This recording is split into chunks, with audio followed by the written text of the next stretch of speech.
മഹാഗണപതി മഹാദേവസുധം എന്നാണ് പറയുന്നത് അല്ലെ. അമ്മയുടെ മകനാണെങ്കിൽ പോലും ഞാൻ എപ്പോഴും പറയാറുള്ള കാര്യമാണ്. ഞങ്ങൾ പാലക്കാടൊക്കെ കുറച്ച് കൽപ്പാത്തിയൊക്കെ നിങ്ങൾക്ക് പരിചയം ഉണ്ടാവും. തമിഴ് പാരമ്പര്യം കുറച്ച് കൂടുതലാണ് ആ ഭാഗത്ത്. ഞാൻ പക്ഷെ ആ ഒരു രീതി നല്ല വരുന്നത്. ഞങ്ങളൊക്കെ വള്ളുവനാട് എന്ന് വിളിക്കപ്പെടുന്ന സ്ഥലത്താണ് വരുന്നത്, ഒറ്റപ്പാലം മണ്ണാർക്കാടൊക്കെ. അവിടെയൊക്കെ ഈ അച്ഛന്റെ കുട്ടി അമ്മയുടെ കുട്ടി എന്നൊരു ഏർപ്പാടുണ്ട്. അമ്മാ ചെല്ലം അപ്പാ ചെല്ലം എന്ന് പറയും.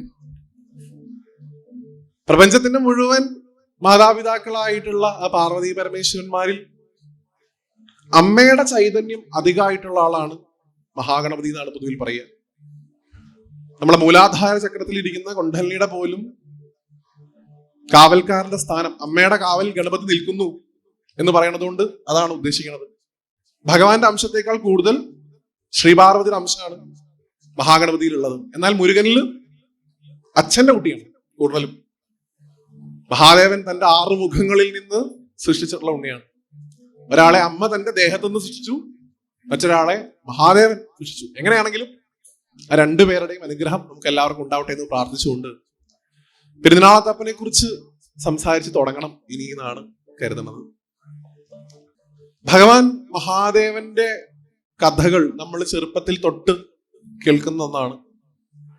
ഞങ്ങളുടെ നാട്ടിലൊക്കെ എനിക്ക് തോന്നുന്നു തൃപ്പൂണിത്തറയും ആ ഒരു പാരമ്പര്യമൊക്കെ കുറെയൊക്കെ വള്ളുവനാടിനോട് ഒരുപാട് സാമ്യമുള്ള ഒരു സ്ഥലമാണ് തൃപ്പൂണിത്തറ ഭാഗം. ഞങ്ങളുടെ നാട്ടിലൊക്കെ പണ്ട്, ഇന്നിപ്പോ നമ്മൾ ഈ നേരത്തെ തിരുനാമാചാര്യനെ സ്മരിച്ചതുകൊണ്ട് തന്നെ നാമം ജപിക്കുക എന്നൊരു വാക്ക് ഞങ്ങളുടെ ഒന്നും കുട്ടിക്കാലത്ത് അങ്ങനെ വല്ലാതെ പറഞ്ഞു കേട്ടിരുന്നില്ല സന്ധ്യാസമയത്ത്. പകരം മറ്റൊരു വാക്കുകൊണ്ടാണ് ഇതേ അർത്ഥം കുട്ടികളിൽ എത്തിച്ചിരുന്നത്. ഞങ്ങളോട് പറഞ്ഞിരുന്നത് ഒരു 6 മണി 6:30 ആയി കഴിഞ്ഞാൽ മേല് കഴുകി നാമം ചൊല്ലു കുട്ടികളെ എന്ന് പറയില്ല, മറിച്ച് നാമം ചൊല്ലണേന് പകരം അവർ പറയുന്നത്, ഞങ്ങളുടെ മുത്തശ്ശിമാരൊക്കെ പറയുക, നമശിവായ ചൊല്ലു മക്കളെ എന്നാണ് പറഞ്ഞിട്ടുണ്ടായിരുന്നത്. ഈ ഭാഗത്ത് അങ്ങനെയാണെന്ന് എനിക്ക് അറിഞ്ഞൂടാ. നമശിവായ ചൊല്ലാൻ പറയും. സന്ധ്യ ആയി കഴിഞ്ഞാൽ നമശിവായ ചൊല്ല. ചിലയിടത്തത് രാമനാമം ചൊല്ലാൻ പറയും, ചിലയിടത്തത് നമശിവായ ചൊല്ലാൻ പറയും. മഹാദേവന്റെ പെരുന്നാളത്തപ്പന്റെ ഏറ്റവും വിശേഷപ്പെട്ട മന്ത്രം ഏതാണ് ചോദിച്ചു കഴിഞ്ഞാൽ പഞ്ചാക്ഷരത്തിന്റെ മുകളിൽ ഭഗവാന്റെ ഒരു മന്ത്രമില്ല. പഞ്ചാക്ഷരം എന്ന് പറഞ്ഞു കഴിഞ്ഞാൽ അത് ശിവൻ തന്നെയാണ്. ആ ഭഗവാന്റെ പഞ്ചാക്ഷരം ചൊല്ലുന്ന സമയത്ത് നമുക്ക് എന്ത് ലഭിക്കുന്നു എന്നുള്ളൊരു കാര്യമുണ്ട്. ആത്യന്തികമായിട്ട് കിട്ടുക ശിവനെ തന്നെയാണ്. ഞാൻ എല്ലായിടത്തും പറയാറുണ്ട്, ശിവനിൽ നിന്ന് എന്തെങ്കിലും കിട്ടാനല്ല നമ്മൾ പ്രാർത്ഥിക്കേണ്ടത്. ആരെ കിട്ടാനാണ്? ശിവനെ കിട്ടാൻ വേണ്ടിയിട്ട് പ്രാർത്ഥിക്കുക. ഗുരുവായൂരപ്പന്റെ കയ്യിൽ നിന്ന് എന്തെങ്കിലും കിട്ടാനല്ല, ഗുരുവായൂരപ്പനെ തന്നെ കിട്ടാൻ പ്രാർത്ഥിക്കുക. അതിനു വേണ്ടിയിട്ടാണ് ആത്യന്തികമായിട്ട് ആചാര്യന്മാര് നാമജപത്തിന്റെ ഒരു സംസ്കാരം നമുക്ക് പകർന്നു തന്നിട്ടുള്ളത്. അതിൽ ഏറ്റവും പ്രസിദ്ധമായിട്ടുള്ള മന്ത്രമാണ് പഞ്ചാക്ഷരം, നമശിവായ എന്നുള്ള ഭാഗം. ഇന്ന് നമ്മുടെ കുട്ടികൾക്ക് ഇപ്പൊ ഈവൻ ഭജനകളൊക്കെ കേട്ട് നമ്മുടെ കുട്ടികൾ നാമം ചൊല്ലുന്നുള്ള സമയത്ത് നമശിവായ മന്ത്രം എത്രത്തോളം ഉറക്കെ ചൊല്ലാൻ സാധിക്കും അത്രത്തോളം ഉറക്കെ ചൊല്ലണം എന്നാണ് പറയുക.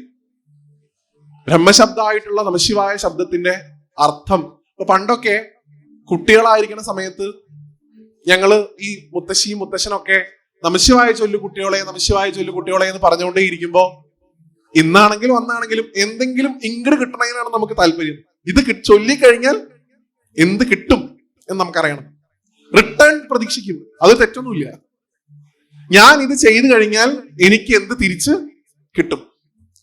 അപ്പൊ ആദ്യത്തെ കുറച്ച് കാലമൊക്കെ ഈ നമശിവായ ചൊല്ലി ചൊല്ലി ചൊല്ലി ഇതിപ്പോ ചൊല്ലിയിട്ട് ഇപ്പൊ എന്താ കിട്ടാൻ പോണേ എന്നൊരു ത്വര ഉള്ളിലുണ്ടായപ്പോ ഞങ്ങളുടെ നാട്ടിൽ ഒരു എംബ്രാന്തിരി ഉണ്ടായിരുന്നു. പ്രായമുള്ള മനുഷ്യനാണ്. അപ്പൊ ഞങ്ങൾ കുട്ടികളൊക്കെ പാടെ ചേർന്ന് എംബ്രാന്തിരിയോട് ചോദിച്ചു, എംബ്രാന്തിരി, ഈ നമശിവായ ചൊല്ലിക്കഴിഞ്ഞാൽ എന്താണ് കിട്ടുക? ഞങ്ങൾക്ക് കുട്ടികളാണ്, 5-6 വയസ്സുള്ള കുട്ടികളാണ്. ധർമാർത്ഥ കാമമോക്ഷങ്ങളെ കുറിച്ചും മൂലാധാരം തൊട്ട് സഹസ്രാരം വരെയുള്ള കുണ്ഡലിയുടെ യാത്രയെ കുറിച്ചൊന്നും പറഞ്ഞു തരാനുള്ള ബോധ്യം ഞങ്ങൾക്ക് ആയിട്ടില്ല. അപ്പൊ അദ്ദേഹം വളരെ സരസമായിട്ട് ഞങ്ങൾക്ക് നമശിവായെ അതിന്റെ അർത്ഥത്തെ പറഞ്ഞു തന്നത് ഞാൻ സദസ്സുകളിൽ പറയാറുണ്ട്. ഇതൊരിക്കലും അമ്മമാരെ നിങ്ങൾക്ക് വേണ്ടിയിട്ടല്ല. ഈ പ്രഭാഷണം റെക്കോർഡ് ചെയ്യപ്പെടുന്നുണ്ട്, അല്ലെങ്കിൽ നിങ്ങൾ ഇത് കേട്ട് കുട്ടികളോട് ഇത് പറയണം എന്നാണ് എന്റെ അഭ്യർത്ഥന. ഞാനിത് പറയാണ്ടായ കാരണം നിങ്ങൾ തെറ്റിദ്ധരിക്കരുത്, ഞാൻ ഒരാൾക്കും എതിരെ സംസാരിക്കണതല്ല. തിരുവനന്തപുരത്ത് ഗുരുവായൂരപ്പന്റെ സ്വർഗാരോഹണം പ്രഭാഷണം നടന്നുകൊണ്ടിരിക്കുകയാണ്. ഞാനിത് പലയിടത്തും പറഞ്ഞിട്ടുണ്ട്. അപ്പൊ പ്രഭാഷണം അവസാനിക്കുന്ന സമയത്ത് പറഞ്ഞു കൃഷ്ണാവതാര ലീല എങ്ങനെയാണ് കഴിയണത്. ദ്വാരക കടലിൽ പോകുന്നു, യാദവന്മാർ പരസ്പരം തമ്മിൽ തല്ലി മരിക്കുന്നു, ഭഗവാന്റെ ജ്യേഷ്ഠനായിട്ടുള്ള ബലഭദ്രസ്വാമി ആദിശേഷന്റെ ഭാവത്തിലേക്ക് തിരിച്ചു പോകുന്നു, ഭഗവാൻ കാട്ടു പോയിട്ട് തപസ് ചെയ്യുന്നു, തപസ് ചെയ്യുമ്പോൾ ഭഗവാന്റെ ഒരു കാലെന്തോ താഴത്തേക്ക് തൂക്കിയിട്ടിരുന്നു പറയാറുണ്ട്. ഒരു വേടൻ ആ വഴി വരുന്നു, ഭഗവാന്റെ കാല് കാണുന്നു, ഏതോ മൃഗമാണെന്ന് കരുതി ആ കാൽമടമ്പിലേക്ക് ആ കാട്ടാളൻ അസ്ത്രം അയക്കുന്നു. ജര എന്നാണ് അദ്ദേഹത്തിന്റെ പേര്. അങ്ങനെ ആ അമ്പ് കൊണ്ട് ഭഗവാൻ സ്വധാമത്തിലേക്ക് തിരിച്ചു പോകുന്നു.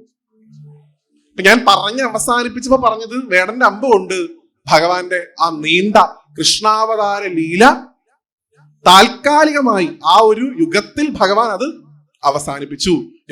വേടന്റെ അമ്പ് കൊണ്ട് ഭഗവാൻ വൈകുണ്ഠത്തിലേക്ക് യാത്രയായി എന്ന് പറഞ്ഞ് അവസാനിപ്പിച്ചപ്പോഴേക്കും ആ മോളുടെയൊക്കെ പ്രായമുള്ള 2 കുട്ടികൾ എണീറ്റിട്ട് എന്നോട് പറഞ്ഞു, വെറുതെ ഞങ്ങളുടെ വേടനെ കുറിച്ച് അനാവശ്യം പറയുന്നത് വ്യാസേട്ടാ, ഞാൻ ഉദ്ദേശിച്ച വേടൻ ആ വേടനെ അല്ല മോളെ എന്ന് ഞാൻ പറയേണ്ടി വന്നു. അവരോടാണ് ഞാൻ നമഃശിവായ ചൊല്ലാൻ പറയുന്നത്.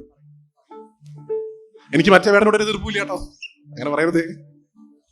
പക്ഷെ ഈ ധർമ്മത്തിന്റെ പാരമ്പര്യം കൂടി മനസ്സിലാക്കി നാമജപത്തിന്റെ പ്രാധാന്യം മനസ്സിലാക്കിയിട്ട് വേണം പുതിയ തലമുറയിലുള്ള കുട്ടികൾ വളർന്നു വരാൻ. അതിന് ഈ പെരുന്തിനാവളത്തപ്പന്റെ ഏറ്റവും പ്രസിദ്ധമായിട്ടുള്ള മന്ത്രം നമഃശിവായ എത്രത്തോളം ചൊല്ലാൻ സാധിക്കുമോ അത്രത്തോളം ചൊല്ലാൻ നമ്മൾ കുട്ടികളെ പഠിപ്പിക്കണം. അപ്പൊ അവരും ചോദിക്കും നിങ്ങളോട്, മുത്തശ്ശി അല്ലെങ്കിൽ അമ്മേ, ഈ നമഃശിവായ ചൊല്ലിയ എന്താ കിട്ടുക? തമാശയായിട്ട് എടുത്താൽ മതി. പണ്ട് ഞങ്ങളുടെ നാട്ടില് ഒരു മുത്തശ്ശിയോട് കുട്ടി ഇങ്ങനെ ചോദിച്ചു കൂത്തറേ, മുത്തശ്ശി നമഃശിവായ ചൊല്ലിയ എന്താ കിട്ടുക? മുത്തശ്ശി എടുത്ത വഴിക്ക് പറഞ്ഞു മോക്ഷം കിട്ടും കുട്ടിയെ. കുട്ടി എടുത്ത വഴിക്ക് അങ്ങോട്ടും പറഞ്ഞു മുത്തശ്ശിക്ക് അത് ആദ്യം കിട്ടാൻ പോണ, ഇരുന്ന് ചൊല്ലിക്കോളൂ. നമ്മൾ ആ ഒരു കാറ്റഗറിയിലുള്ള ആൾക്കാരെ കുറിച്ചല്ല പറയണേ. നമഃശിവായ ചൊല്ലിയ എന്ത് കിട്ടുന്ന ഒരു കുട്ടി നിങ്ങളോട് ചോദിച്ചു കഴിഞ്ഞാൽ ആ കുട്ടിക്ക് മനസ്സിലാവുന്ന ഭാഷയിൽ വേണം പറഞ്ഞു കൊടുക്കാൻ, അല്ലെ? ഞങ്ങൾക്ക് എമ്പ്രാന്തിരി പറഞ്ഞു തന്നത് ഞാനിപ്പോ അവിടെ പറയാം. അവര് പറഞ്ഞു, നാ എന്ന ശബ്ദം ചൊല്ലുമ്പോ മക്കളെ നിങ്ങൾക്ക് നരക ഭയം ഉണ്ടാവില്ല എന്നാണ്. നമ്മുടെയൊക്കെ പേടി അന്നത്തെ കാലത്ത് അന്യൻ സിനിമയൊക്കെ ഇറങ്ങിയ സമയമായിരുന്നു. മറ്റേ എണ്ണയിലിട്ടിട്ട് വറക്കുന്നു, തലമുടിയുള്ള പാലത്തിന്റെ മുകളിലൂടെ നടത്തിക്കുന്നു, അല്ലെ? നരകത്തെ ആയിരുന്നു ഭയം. അപ്പൊ നാ എന്നുള്ള ശബ്ദം കൊണ്ട് ഉണ്ടാവില്ല, നരക ഭയം പോയി കിട്ടും. മാ എന്ന ശബ്ദം ഉച്ചരിക്കുമ്പോൾ ഏത് ഭയം പോടും? എല്ലാവർക്കും ഉള്ള ഭയം, ഇന്ന് പോവോ നാളെ പോവോ മറ്റന്നാ പോവോ എന്നുള്ളൊരു ഭയം ഉണ്ടല്ലോ. മരണ ഭയം ഇല്ലാണ്ടാവുന്നതാണ്. ഞാൻ പോവാനായി മക്കളെ എന്ന് പിന്നെ മുത്തശ്ശിമാരൊന്നും പറയില്ല. അപ്പൊ മരണഭയവും ഇല്ലാണ്ടാവും. നാമ കഴിഞ്ഞു, അടുത്ത ശബ്ദം ശിവായ. ഷ എന്ന ശബ്ദം ഉച്ചരിക്കുന്ന സമയത്ത് കുട്ടികളെ നിങ്ങൾക്ക് ഇപ്പൊ ഉണ്ടാവണ ഭയം, അതായത് ശൈശവകാലത്തെ ഭയം തീരും എന്നാ പറഞ്ഞത്. അപ്പൊ ഞങ്ങളെ സംബന്ധിച്ചിടത്തോളം ശൈശവകാലത്ത് ഉണ്ടായിരുന്ന 2 ഭയങ്ങള്, ഒന്ന് കണക്കും 2 പ്രേതമായിരുന്നു. കണക്കിനായിരുന്നു ഏറ്റവും ഭയം, അത് കഴിഞ്ഞിട്ടേ പ്രേതത്തിനെ കൂടി പേടിയുള്ളൂ. ചൊവ്വയും വെള്ളിയും വെള്ള സാരി എടുത്തിട്ട് മറ്റേ സാധനം വരുമോ എന്നായിരുന്നു ഭയം. അപ്പൊ എമ്പ്രാന്തിന് പറഞ്ഞു തന്നു, നമഃശിവായ ചൊല്ലിക്കഴിഞ്ഞാൽ ആര് വരില്ല? പ്രേതം വരില്ല. അപ്പൊ ഞങ്ങൾക്ക് അധികം വിശ്വാസമായില്ല. അക്കാലത്താണ് ആകാശഗംഗ എന്ന് പറഞ്ഞൊരു സിനിമ ഇറങ്ങി. അതിൽ ഈ യക്ഷി പിടിച്ച് ഓടിക്കുന്ന സമയത്ത് ജഗദീഷേട്ടൻ ഒരു ശിവലിംഗത്തിൽ കെട്ടിപ്പിടിച്ച് കറങ്ങുമ്പോ നമഃശിവായ നമഃശിവായ എന്ന് ചൊല്ലുമ്പോ യക്ഷിയുടെ മേത്തേക്ക് ഒരു ടോർച്ച് അടിക്കുമ്പോ യക്ഷി നിന്നു. അപ്പൊ മനസ്സിലായി എമ്പ്രാന്തിന് പറഞ്ഞത് ശരിയാണ്. പ്രേതത്തെ അകറ്റാൻ എന്ത് ചൊല്ലിയാൽ മതി? നമഃശിവായയിലെ ഷാ എന്ന ശബ്ദം കൊണ്ട് ശൈശവകാലത്ത് ഉണ്ടാവുന്ന ഭയങ്ങളൊക്കെ തീർന്നു കിട്ടും. വാ എന്നുള്ള ശബ്ദം കൊണ്ട് എന്തില്ലാണ്ടാവണു? ശൈശവം മാത്രമല്ല ജീവിതത്തിൽ ഉണ്ടാവുള്ളൂ. ജീവിതത്തിന്റെ ഒരു അവസാനത്തിൽ വാർദ്ധക്യ കാലഘട്ടത്തിലൂടെ നിങ്ങൾ കടന്നു പോകേണ്ടി വരും. വയസ്സാവുമ്പോ ഉണ്ടാവണ പേടി മുഴുവൻ. ഇപ്പൊ എന്റെയൊക്കെ അച്ഛമ്മയൊക്കെ കിടക്കുന്ന സമയത്ത് പറഞ്ഞിരുന്നു, അച്ഛമ്മയുടെ അമ്മേനെ അച്ഛമ്മ കാണാൻ തുടങ്ങി, അല്ലേ? ഒരാള് പോത്തിന്റെ പുറത്തിരിക്കുന്നത് ഇടയ്ക്കിടയ്ക്ക് സ്വപ്നം കാണുന്നു, ഇങ്ങനെ കണ്ട്. അങ്ങനെ വാർദ്ധക്യകാലത്ത് ഉണ്ടാവണ ഭയം, ഇന്നത്തെ ഏറ്റവും വലിയ ഭയം വാർദ്ധക്യകാലത്ത് ഉണ്ടാവണത് എന്താ? ഇതൊന്നുമല്ല, ഒറ്റയ്ക്കായി പോകുമല്ലോ എന്നുള്ളൊരു ഭയം ഇന്ന് പല ആളുകളും, അല്ലെ, വിഷാദ രോഗം എന്നൊക്കെ പറയുന്ന രീതിയിൽ ഇന്ന് അതിനെ പേരിട്ട് വിളിക്കുന്നുണ്ട്. മക്കള് പുറത്താണ്, അച്ഛനും അമ്മയും മാത്രമേ ഉള്ളൂ. ആ ഒറ്റപ്പെടലാണ് ഇന്ന് ഏറ്റവും വലിയ ഭയം. ആ ഒറ്റപ്പെടലിന്റെ ഭയം പോലും ആരില്ലാണ്ടാക്കണു? ശിവായ എന്നുള്ള ശബ്ദത്തിലൂടെ ഭഗവാൻ ഇല്ലാണ്ടാക്കണു? വാ എന്നുള്ള ശബ്ദത്തിലൂടെ. അവസാനം യാ എന്ന ശബ്ദത്തിലൂടെ ഏത് ഭയം ഇല്ലാണ്ടാവണു? ശിവക്ഷേത്രത്തിൽ ഇരുന്ന് ഞാൻ പൊതുവിൽ പറയാറുണ്ട്, തമാശയായിട്ട് നിങ്ങൾ കൂട്ടിയാൽ മതി, ഒരിക്കലും ഇത് നിന്റെ വിധിയാണെന്ന് പറഞ്ഞ ഒരാളോടും പറയരുത്. എടോ, തന്റെ യോഗ ഇതായിരുന്നു എന്ന് ഭഗവാന്റെ മുമ്പിൽ വല്ലാണ്ട് പറയരുതെന്ന് ഞാൻ പറയാറുണ്ട്. മാർക്കണ്ഡേ എന്ന് പറയുന്ന കുട്ടിക്ക് യോഗ അനുസരിച്ചിട്ടാണെങ്കിലും വിധി അനുസരിച്ചിട്ടാണെങ്കിലും 16 വയസ്സ് വരെ ആയുസ് ഉണ്ടായിരുന്നുള്ളൂ. ആ 16ാമത്തെ വയസ്സിൽ അദ്ദേഹത്തിന്റെ പിറന്നാൾ ദിവസം അദ്ദേഹത്തെ കൂട്ടിക്കൊണ്ടുപോകാൻ പോകുന്ന യമധർമ്മനെ വധിച്ചുകൊണ്ട് അദ്ദേഹത്തെ ചിരഞ്ജീവിയാക്കിയ പെരുന്നാളത്തപ്പനാണ് അകത്തിരിക്കുന്നത്. അതുകൊണ്ട് അദ്ദേഹത്തിന്റെ മുമ്പിൽ നിന്നിട്ട് ഇത് തന്റെ വിധിയാണ് എന്ന് പറയരുത്. വിധാതാവ് ഇരിക്കുന്നത് അകത്താണ്.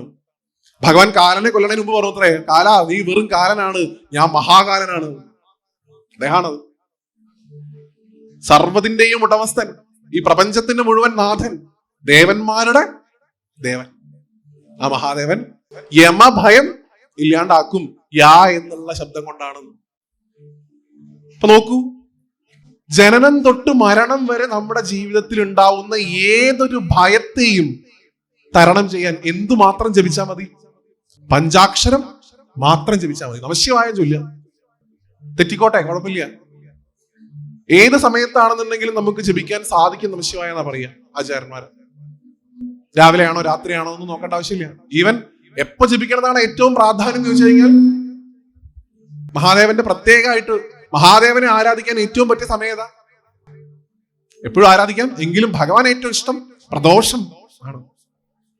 സന്ധ്യാസമയത്ത് നമഃശിവായ എന്നുള്ള മന്ത്രം നമ്മളെ കൊണ്ട് സാധിക്കുന്നത്ര നമുക്ക് ചൊല്ലാൻ സാധിക്കണം എന്നാണ്. അങ്ങനെയുള്ള ആ പെരുന്നിനാവളത്തപ്പന്റെ ആ രൂപം നമുക്ക് നാമത്തിലൂടെ വേണം രൂപത്തിലെത്താൻ എന്നാണ്. മധുരം എന്ന് പറഞ്ഞു കഴിഞ്ഞാൽ സങ്കല്പിക്കാൻ ബുദ്ധിമുട്ടാണ്. ലഡ്ഡു എന്ന് പറഞ്ഞു കഴിഞ്ഞാൽ സങ്കല്പിക്കാൻ എളുപ്പമാണ്. ബ്രഹ്മം എന്ന് പറയുമ്പോൾ സങ്കല്പിക്കാൻ ബുദ്ധിമുട്ടാണ്. ശിവൻ എന്ന് പറയുമ്പോൾ ആ രൂപത്തെ നമുക്ക് സങ്കല്പിക്കാം. ഞാൻ ഒരു കാര്യം ചോദിച്ചു, നിങ്ങൾ സത്യസന്ധമായിട്ട് മറുപടി പറയണേ. ഉറപ്പായിട്ടും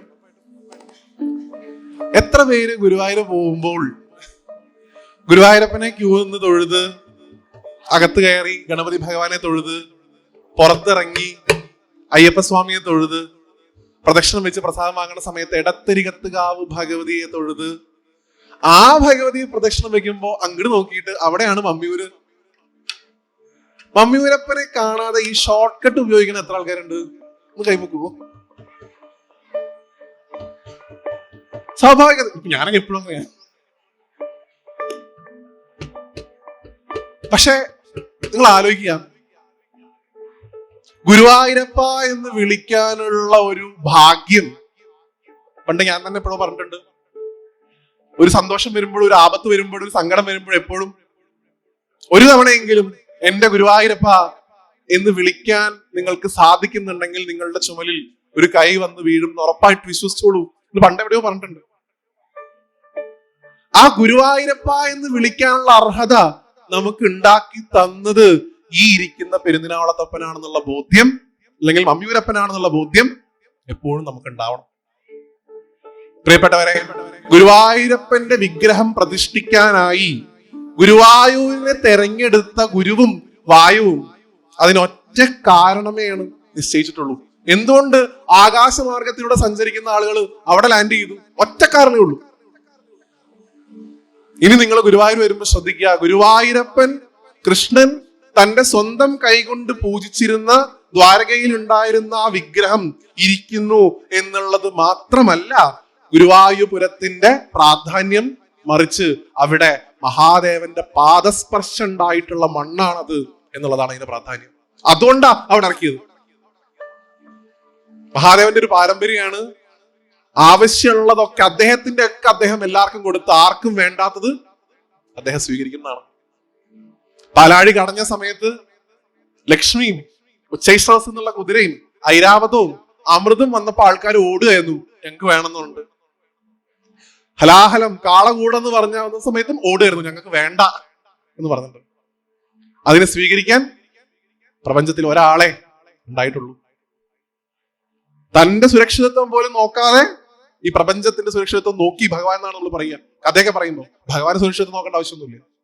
എങ്കിലും ഈ പ്രപഞ്ചത്തിന്റെ മുഴുവൻ രക്ഷയ്ക്കായിട്ട് വിഷം പോലും എടുത്ത് പാനം ചെയ്ത ഒരു ഭഗവാൻ.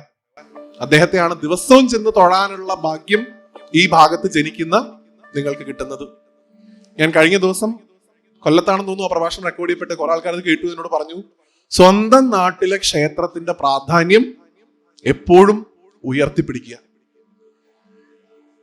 മഹാക്ഷേത്രങ്ങളിലേക്ക് നമുക്ക് പോകണം, ഒരു തർക്കമില്ല. ഞാൻ ആഴ്ചയ്ക്കാഴ്ച ഗുരുവായൂർ പോകുന്ന ആള് തന്നെയാണ്.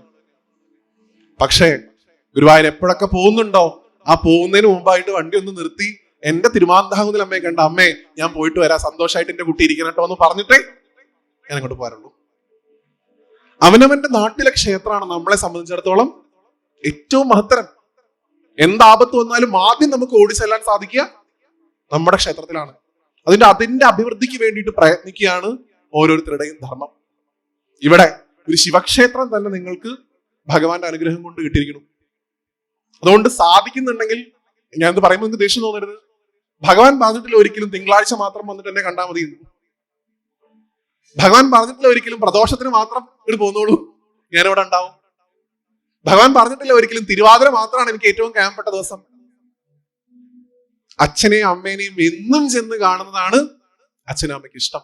തന്റെ മക്കൾ വന്ന് തന്നെ കാണുമ്പോൾ ഒരു അച്ഛനമ്മയ്ക്ക് ഉണ്ടാവുന്ന സന്തോഷം. നിങ്ങളൊക്കെ അമ്മമാരാണ്, അച്ഛന്മാരായിട്ടുള്ള ആൾക്കാരുടെ, എനിക്ക് കുട്ടികളായിട്ടുള്ള എനിക്ക് ആ സന്തോഷം അറിയാൻ പോകുന്നുള്ളൂ. ഞാൻ നമ്മുടെ മക്കൾ വന്ന് നമ്മളെ കാണുമ്പോൾ നമുക്ക് ഉണ്ടാവുന്ന സന്തോഷമില്ലേ? അവരൊന്നും തന്നില്ലെങ്കിലും നമ്മുടെ അടുത്ത് വന്ന് അച്ഛ അമ്മേ സുഖാണോ, മരുന്ന് എന്തെങ്കിലും വേണോ, എന്തെങ്കിലും ആവശ്യങ്ങളുണ്ടോ എന്ന് ചോദിക്കുമ്പോൾ നമുക്ക് കിട്ടുന്ന സംതൃപ്തി ഉണ്ട്. ആ സംതൃപ്തി നമ്മൾ ഭഗവാൻ കൊടുക്കുക. പ്രപഞ്ചത്തിന്റെ മുഴുവൻ മാതാപിതാക്കളായിട്ടുള്ള അവരെ ഏറ്റവും കൂടുതൽ സന്തോഷിക്കുക നമ്മളെ കാണുമ്പോഴാണ്. അതുകൊണ്ട് എപ്പോഴും സാധിക്കുന്നുണ്ടെങ്കിൽ എപ്പോഴും ഇവിടെ വന്ന് ഭഗവാനെ തൊഴാൻ നമ്മൾ ശീലിക്കേണ്ടതായിട്ടുണ്ട്. നമ്മുടെ അടുത്ത തലമുറയിലുള്ള കുട്ടികൾക്ക് അത് ശീലിപ്പിക്കേണ്ടതായിട്ടുണ്ട്. നിനക്ക് എന്താപത്ത് വന്നാലും പെരുന്നാളത്തപ്പുറം ഉണ്ടാവും എന്നുള്ള ഒരു ഉറപ്പ് കൊടുത്തുകൊണ്ട് ആ കുട്ടികളെ നിങ്ങൾ വളർത്തുകയാണെങ്കിൽ ഒരു കാരണവശാലും ഭാവിയിൽ ഡിപ്രഷനോ ലഹരിയുടെ പ്രശ്നങ്ങളോ ഒന്നും ആ കുട്ടികൾക്ക് ഉണ്ടാവില്ല. കാരണം അവർക്ക് ഉറപ്പുണ്ടാവും, എനിക്ക് ഈ ബുദ്ധിമുട്ടിൽ നിന്ന് കരകയറാനും എന്റെ കൂടെ എന്റെ ഭഗവാൻ ഉണ്ട് എന്നുള്ളൊരു ഉറപ്പ് അവർക്ക് ഉണ്ടാവും. ഒരിക്കലും അവിടെ എവിടെ ഹുക്കിൽ ഷാള് കുരുക്കണം എന്ന് ആലോചിക്കില്ല. കാരണം അവർക്ക് ഉറപ്പുണ്ട്, എന്റെ കൂടെ ഇരിക്കുന്ന ഭഗവാൻ എന്നെ ഈ വിഷമത്തിൽ നിന്നും രക്ഷിക്കുന്നുള്ള ബോധ്യം അവർക്കുണ്ടാവും. അങ്ങനെയുള്ള ആ ഭഗവാന്റെ പ്രധാനപ്പെട്ട ഒരു കീർത്തനാണ് ഇവിടെ ആദ്യം വായിച്ചത്. ഏത്? ചന്ദ്രചൂഡ ശിവശങ്കര പാർവതി. ഇതിലൊരു രസകരമായിട്ടുള്ള കാര്യം, ഇന്നും ഈ പറഞ്ഞതുപോലെ ഗുരുവായൂരപ്പനെ നമുക്ക് തന്ന മമ്മിയൂരപ്പനാണെങ്കിലും പല ആളുകൾക്കും ഒരു ശങ്ക ഉണ്ട്, വിഷ്ണു ആണോ ശിവനാണോ കേമത്തരം കൂടുതൽ അല്ലെ? ശിവനാണോ വലുത് വിഷ്ണു ആണോ വലുത് എന്നുള്ള അടി ഇന്നും നമ്മുടെ ഇടയിലുണ്ട്. ഇന്നത് വേറൊരു രീതിയിൽ സമൂഹത്തിൽ പ്രചരിച്ചുകൊണ്ടിരിക്കുന്നുണ്ടെന്ന് പറയാൻ എനിക്ക് വലിയ വിഷമമുണ്ട്. കേരളത്തിലേക്ക് ആ ഒരു സംസ്കാരം ഇന്ന് പതുക്കെ വന്നുകൊണ്ടിരിക്കുന്നു എന്നുള്ളതും വളരെ ജാഗ്രതയോടുകൂടി പ്രിയപ്പെട്ടവരെ നിങ്ങൾ കാണണം. ഞാൻ പൂനെയിൽ പോയ സമയത്ത് ഒരു വീട്ടില് ഭക്ഷണം കഴിക്കാനായിട്ട് പോയി. അപ്പൊ അവിടെ ഉള്ള ഒരു കുട്ടി, ഒരു 8 വയസ്സ് 9 വയസ്സ് പ്രായം ഉണ്ടാവുമല്ലോ. ഞാൻ ഭക്ഷണം കഴിക്കണതിന് മുമ്പായിട്ട് ഫോണിൽ ഇങ്ങനെ കളിച്ചുകൊണ്ടിരിക്കുന്നു.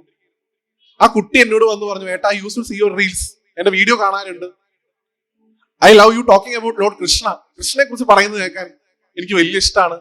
ഞാൻ പറഞ്ഞു, മോനെ സന്തോഷം, ഗുരുവായൂരപ്പൻ അനുഗ്രഹം, അത്രേ പറഞ്ഞോളൂ. ഈ പറഞ്ഞ ഉടനെ കുട്ടി എന്റെ ഫോണിലേക്ക് നോക്കിയപ്പോ എന്റെ ഫോണിന്റെ വാൾപേപ്പർ ഏറ്റുമാനൂരപ്പന്റെ ഒരു ഫോട്ടോ ആയിരുന്നു. ആ സമയത്ത് കുട്ടി കൈ ചൂണ്ടിയിട്ട് ഫോൺ നോക്കിയിട്ട് എന്നോട് ചോദിച്ചു, ഏട്ടാ ഹൂ ഇസ് ദിസ്? ഞാൻ പറഞ്ഞു, ഇതാണ് മഹാദേവൻ. ഉടനെ ആ കുട്ടിയുടെ നെറ്റി ഒന്ന്, ആ പുരേകക്കൂടി ഒന്ന് വളയണത കണ്ടത്. മഹാദേവൻ എന്ന് പറഞ്ഞപ്പോ ആ കുട്ടീനോട് ചോദിച്ചു, ശിവ? ആ അതെ ശിവൻ. അടുത്ത ചോദ്യം ആ കുട്ടിയുടെ വായിൽ നിന്ന് വന്ന് എന്താന്ന് പറയുന്നത്, നിങ്ങൾക്ക് why you are worshipping Shiva എന്നായിരുന്നു. എന്ന് വെച്ചാൽ നിങ്ങൾ എന്തിന് ശിവനെ ആരാധിക്കുന്നു എന്ന് 9 വയസ്സുള്ള ഒരു കുട്ടി എന്റെ മുഖത്തോക്കി ചോദിച്ചിട്ടുണ്ട്. ഞാൻ ചോദിച്ചു, മോനെ എന്താണ് മഹാദേവനെ ആരാധിച്ച പ്രശ്നം? മഹാൻ എന്ന് പറഞ്ഞു കഴിഞ്ഞാൽ നമ്മുടെ മുഴുവൻ രക്ഷിതാവല്ലേ, അദ്ദേഹല്ലേ നമുക്കുള്ളൂ. ഉടനെ ആ കുട്ടി പറഞ്ഞ വാക്ക് ഇവിടെ ഭഗവാൻ മുമ്പിൽ ഞാൻ പറയുന്നില്ല. ശിവ ഈസ് എ സംതിങ്, ഒരു ബാഡ് വേർഡ് ആണ്. എനിക്ക് 100% ഉറപ്പായിരുന്നു 8 വയസ്സ് 9 വയസ്സുള്ള കുട്ടി സ്വയം ഇത് പറയില്ല. അവനെ പറഞ്ഞ് പഠിപ്പിച്ചതാണ് അവൻ പറയുന്നത്. നിനക്കിത് ആരാണ് പറഞ്ഞെന്ന് പറഞ്ഞപ്പോ പറഞ്ഞു ഉടനെ തന്നെ, ഇത് ഞങ്ങൾക്ക് ഭാഗവതം ക്ലാസ് എടുക്കണ ഗുരുജി പറഞ്ഞെന്നാണ്. ഇവിടെ വെച്ച് ഭഗവാന്റെ മുമ്പിൽ വെച്ച് ഞാൻ നിങ്ങളോട് പറയുന്നു, മഹാദേവനെ ദ്വേഷിക്കുന്നവരുടെ പുറകെ ഗുരുവായൂരപ്പൻ ഉണ്ടാവും, ഓർത്തു വെച്ചു. മഹാദേവനെ ദ്വേഷിക്കുന്ന ഒരാളോടും ഗുരുവായൂരപ്പൻ ക്ഷമിക്കില്ല. തിരിച്ചും നിങ്ങൾ വിഷ്ണു ഭക്തി ഇങ്ങോട്ട് കൂടി കൂടി കൂടി വിഷ്ണുവിനെ അങ്ങോട്ട് സന്തോഷിപ്പിക്കാന്ന് കരുതി ശിവനെ താഴ്ത്തിയാൽ അത് ആത്യന്തികമായിട്ട് ഏറ്റവും കൂടുതൽ ക്രോധം ഉണ്ടാക്കുക വിഷ്ണുവിന് തന്നെയാണ്. തിരിച്ചും കാരണം ഇതിന് രണ്ടിനെയും രണ്ടായിട്ട് കാണാതെ ഒന്നായി കാണാൻ പഠിപ്പിച്ച ഒരു മഹാത്മാവ് ജനിച്ച സ്ഥലം കൂടിയാണ് എറണാകുളം ജില്ല, ശങ്കര ഭഗവത്പാദം. അദ്ദേഹമാണ് നമ്മളെ പഠിപ്പിച്ചത് ശിവനും വിഷ്ണുവും ഒന്നാണ്. നിങ്ങൾ എത്ര പേര് തമിഴിൽ പൊന്നിയൻ ശെൽവൻ എന്നൊരു സിനിമ കണ്ടിട്ടുണ്ടെന്ന് എനിക്കറിയില്ല. മണിരത്നം സംവിധാനം ചെയ്ത, അതില് തമിഴിൽ സൂപ്പർ സ്റ്റാർ ആയിട്ടുള്ള സൂര്യ, അദ്ദേഹത്തിന്റെ അനുജൻ കാർത്തി ഒരു പ്രത്യേക ഭാഗത്ത് ശിവനും വിഷ്ണുവാണോ വലുതെന്ന് പറഞ്ഞ് തല്ലുകൂടുന്ന രണ്ടുപേരെ പിടിച്ചു മാറ്റിയിട്ട് ഒരു പ്രോവർബ്, ഒരു പഴഞ്ചൊല്ല് പറയുന്നുണ്ട് തമിഴിലെ. ഏതറിയൂ? ഹരിയും ഹരനും ഒன்று അത് തെരിയാതവൻ വായിലെ മണ്ണ്. അർത്ഥം ഞാൻ വ്യാഖ്യാനിക്കണ്ടല്ലോ. ശിവനും വിഷ്ണു ഒന്നാണ്, അത് രണ്ടാണെന്ന് കരുതുന്നവരുടെ വായിൽ മണ്ണാണെന്ന് അയാൾ പറഞ്ഞത്. എപ്പോഴാ വായിൽ മണ്ണ് വെച്ച? കുഴി കിടക്കുമ്പോ ആൾക്കാര് എത്തിടും. ശിവനെയും വിഷ്ണുവിനെയും രണ്ടായിട്ട് കാണുന്നവൻ ചത്തതിനൊക്കുമേ ജീവിച്ചിരിക്കലും എന്നുള്ള മെന്റാലിറ്റി ഉള്ളവനാണെന്ന് അദ്ദേഹം പറഞ്ഞത്. ഒരു കാരണവശാലും ശിവനെയും വിഷ്ണുവിനെയും ഭേദഭാവത്തോടുകൂടി കാണാതിരിക്കുക. ഈ പാട്ട് ഇപ്പൊ വൈഷ്ണവ് വായിച്ചല്ലോ. ഈ പാട്ടിന്റെ ഒരു ഭാഗത്ത് നിങ്ങൾ ആ വരി ശ്രദ്ധിച്ചിട്ടുണ്ടാവും. ഞാൻ പറയുമ്പോൾ നിങ്ങൾക്ക് കണക്ട് ചെയ്യാൻ പറ്റുന്ന വിചാരിക്കണു. ഖൊരലരി ഭസ്മ രുദ്രാക്ഷ ധരിസിത പരമ വൈഷ്ണവനു നീനെ എന്നാണ് ഒരു ഭാഗത്ത് പറയുന്നത്. അടുത്ത വരിയിൽ ഗരുഡ ഗമന നമ്മ പുരന്ധര വിട്ടലന പ്രാണപ്രിയനു നീനെ എന്നാണ് ആ പാട്ട്. നിങ്ങൾ കേട്ടുക. ഒന്നാമത്തെ സ്റ്റാൻസിൽ പറഞ്ഞത് ഖൊരലരി ഭസ്മ രുദ്രാക്ഷ ധരിസിത പരമ വൈഷ്ണവനു നീനെ എന്നാണ്. വൈഷ്ണവന് സാധാരണ രുദ്രാക്ഷം ഉപയോഗിക്കില്ല, തുളസിമാലയ്ക്ക് ഉപയോഗിക്കുക. വൈഷ്ണവന് സാധാരണ ഭസ്മം ഉപയോഗിക്കില്ല, കളഭവും ചന്ദ്രമാണ് ഉപയോഗിക്കുക. ലോകത്തിൽ ഒരു വൈഷ്ണവൻ മാത്രമേ രുദ്രാക്ഷം അണിഞ്ഞിട്ടുള്ളൂ. ലോകത്തിൽ ഒരു വൈഷ്ണവൻ മാത്രമേ ഭസ്മം ധരിച്ചിട്ടുള്ളൂ. അവനാണ് പരമനായിട്ടുള്ള വൈഷ്ണവൻ. അത് അങ്ങാണ് മഹാദേവ എന്ന ആ പാട്ടിന്റെ അർത്ഥം. ആ പാട്ട് കേൾക്കുമ്പോൾ ചിന്തിക്കണം, ഇവിടെ പറഞ്ഞിട്ടുള്ളത് ലോകത്തിൽ വെച്ച് ഏറ്റവും വലിയ വിഷ്ണു ഭക്തൻ മഹാദേവനാണ്. തിരിച്ചും കഴിഞ്ഞിട്ടില്ല. അടുത്ത വരിയിൽ ഗരുഡ ഗമന നമ്മ പുരന്ധര വിട്ടലന പ്രാണപ്രിയനു നീനെ എന്നാണ്. ഗരുഡന്റെ പുറത്തേറി സഞ്ചരിക്കുന്ന ആ മഹാവിഷ്ണുവിന്റെ പ്രാണപ്രിയനായിരിക്കുന്നതും അങ്ങാണ് ഭഗവാനെ. ആ ഭഗവാനെയാണ് നിങ്ങൾ അകത്ത് പോയി തൊഴുന്നത്. നിങ്ങൾക്ക് ഗുരുവായൂർ ഡെയിലി പോയി തൊഴാൻ പറ്റില്ലെങ്കിൽ, എറണാകുളത്തപ്പനെ ഡെയിലി പോയി തൊഴാൻ പറ്റില്ലെങ്കിൽ എന്തിനു വിഷമിക്കണു? ഇവിടെ വന്ന് പെരുന്നാളത്തപ്പനെ തൊഴുക. അദ്ദേഹത്തെ ഉപാസിച്ചു കഴിഞ്ഞാൽ നേരത്തെ പറഞ്ഞതുപോലെ ഒരിക്കലും നിങ്ങൾക്ക് ഈ ഭേദഭാവം തോന്നില്ല. ശിവനെയും വിഷ്ണുവിനെയും രണ്ടായി കാണാൻ ജീവിതത്തിൽ സാധിക്കില്ല. രണ്ട്, ഒരു കാരണവശാലും ദയവായി അദ്ദേഹത്തെ ഭയക്കാതിരിക്കുക. ഇന്ന് ശിവനെ എല്ലാവരും സ്നേഹിക്കുകയാണോ ചെയ്യുന്നത്, ബഹുമാനിക്കുകയാണോ ചെയ്യുന്നതെന്ന് ചോദിച്ചു കഴിഞ്ഞാൽ എനിക്ക് തോന്നുന്നു ഭൂരിഭാഗം പേരും ഭഗവാനെ ബഹുമാനിക്കുകയാണ് ചെയ്യുന്നത്. സ്നേഹിക്കുന്ന കാറ്റഗറി രണ്ടാമത്തേക്ക് മാറി. പല ആൾക്കാരും പറഞ്ഞും പേടിപ്പിച്ചും നമ്മളെ വെച്ചിരിക്കുകയാണ്. ഭഗവാൻ ഒന്ന് പറഞ്ഞ് രണ്ടാമത്തേന് കണ്ണു തുറക്കും, കത്തിക്കും. ഒന്ന് പറഞ്ഞ് രണ്ടാമത്തേന് ശൂലെടുത്തറിയും. ഭഗവാനെ വിളിക്കുക തന്നെ ക്ഷിപ്രകോപി അല്ലെ. ഒന്ന് പറഞ്ഞ് രണ്ടാമത്തേന് ദേഷ്യം വരുന്ന ആള്. അതുകൊണ്ട് ഗുരുവായൂരപ്പനോട് നിങ്ങൾ കാണിക്കേണ്ട ലൈസൻസ് നിങ്ങൾ ആരോട് കാണിക്കണില്ല? അത് പാടില്ല. ഗുരുവായൂരപ്പൻ എന്ന് പറഞ്ഞാൽ എടുത്തുകൊണ്ട് നടക്കാം, കൊഞ്ചിക്കാം, വെണ്ണ കൊടുക്കാം. മഹാദേവൻ എന്ന് പറഞ്ഞാൽ കുറച്ച് ഡിസ്റ്റൻസ് ഇട്ടുള്ള ഭക്തിയുള്ളൂ. ഞാൻ അതിനെക്കുറിച്ച് കൂടുതൽ പറയുന്നതിൽ ഒറ്റൊരു ഭാഗം പറഞ്ഞ് മാത്രം ഞാൻ അവസാനിപ്പിക്കാം. വൈഷ്ണവ് നിങ്ങൾക്ക് ഇഷ്ടപ്പെട്ട ഒരു പാട്ട് വായിക്കും. എത്ര പേര് ശ്രീകാളഹസ്തിയിൽ പോയിട്ടുണ്ട്? യെസ്, ശ്രീകാളഹസ്തിയിൽ ഇരിക്കുന്ന വായുലിംഗം അല്ലെ, ഭഗവാന്റെ വായുലിംഗമാണ് ശ്രീകാളഹസ്തിയിലുള്ളത്. അതിന്റെ ആ ക്ഷേത്രത്തിന്റെ മാഹാത്മ്യം, ശ്രീ എന്നുള്ള ശബ്ദം കൊണ്ട് ഒരു എട്ടുകാലി, കാല എന്നുള്ള ശബ്ദം കൊണ്ട് ഒരു പാമ്പ്, ഹസ്തി എന്നുള്ള ശബ്ദം കൊണ്ട് ആന, ഒരു 3 പേരാണ് അമ്പലം ഉണ്ടാക്കിയത്. പക്ഷെ ആ അമ്പലത്തിന്റെ കേൾവി പ്രപഞ്ചത്തിലേക്ക് എത്തിച്ചത് ഒരു വേടനാണ്, ഒരു കാട്ടാളനാണ്. അദ്ദേഹത്തിന്റെ പേര് നിങ്ങൾക്ക് എല്ലാവർക്കും അറിയാം, കണ്ണപ്പൻ വിളിക്കാളെ. അദ്ദേഹം ഈ ശിവലിംഗത്തിനോട് അത്യധികം പ്രേമം തോന്നിയിട്ട് ആ ശിവലിംഗത്തെ പൂജിച്ചതിനെ കുറിച്ച് പറയും. നിങ്ങൾ കേട്ടിട്ടുണ്ടാവും. ധാര കഴിക്കാൻ വേണ്ടി എടുത്തുകൊണ്ട് പോയ പാത്രത്തിൽ ഓട്ട വന്ന് വെള്ളം മുഴുവൻ ചോർന്നു പോയപ്പോ, കയ്യിൽ വെള്ളം കോരി ഒഴിക്കാൻ വേണ്ടി ഓടിപ്പോയി വെള്ളം മുഴുവൻ ചോർന്നു പോയപ്പോ വായിൽ നിറയെ വെള്ളം എടുത്തിട്ട് ശിവലിംഗത്തിലേക്ക് നീട്ടി തുപ്പി, ഭഗവാനെ എന്റെ ധാര അങ്ങ് സ്വീകരിക്കണേ എന്ന് നിഷ്കളങ്കമായിട്ട് പറഞ്ഞ കണ്ണപ്പൻ. ഏത് ശിവൻ കത്തിച്ചു മൂപ്പരെ? എവിടെയെങ്കിലും ഭഗവാൻ വന്ന് ഉണ്ടോ? അദ്ദേഹം വേട്ടയാടി കൊണ്ടുവന്ന മാംസം ഭഗവാന് നേദിച്ചു. അദ്ദേഹം വേറെ ഒന്നും കൊടുക്കാണ്ടായിരുന്നില്ല, പാൽപ്പായസം കൊടുക്കാണ്ടായിരുന്നില്ല. ഭഗവാൻ ഹാപ്പി ആയിട്ട് കഴിച്ചു. ഒരു പുഷ്പാഞ്ജലിയും കഴിക്കാൻ അറിയില്ലായിരുന്നു. പുറകിലെ പിടിച്ച് മരം പിടിച്ച് കുലുക്കി, കുറെ കൂളത്തിലും വീണു. ഭഗവാനെ ഇത് അങ്ങേക്കുള്ള പുഷ്പാഞ്ജലി എന്ന് പറഞ്ഞു. ഭഗവാൻ എവിടെയാണ് ഒരു ഭേദഭാവം കാണിച്ചത്? നിങ്ങൾ കഥ കേട്ടിട്ടുണ്ടാവുമല്ലോ അല്ലെ? ഒരു ദിവസം വന്ന സമയത്ത് ഒരു കണ്ണിൽ നിന്ന് ചോര വന്നു. കണ്ണപ്പൻ പറഞ്ഞു, നിനക്കില്ലാത്ത കണ്ണ് എനിക്ക് എന്തിനാണ് ശിവനെ എന്ന് പറഞ്ഞ് സ്വന്തം കണ്ണ് കുത്തിപ്പൊട്ടിച്ച് എടുത്തു കൊടുത്തു.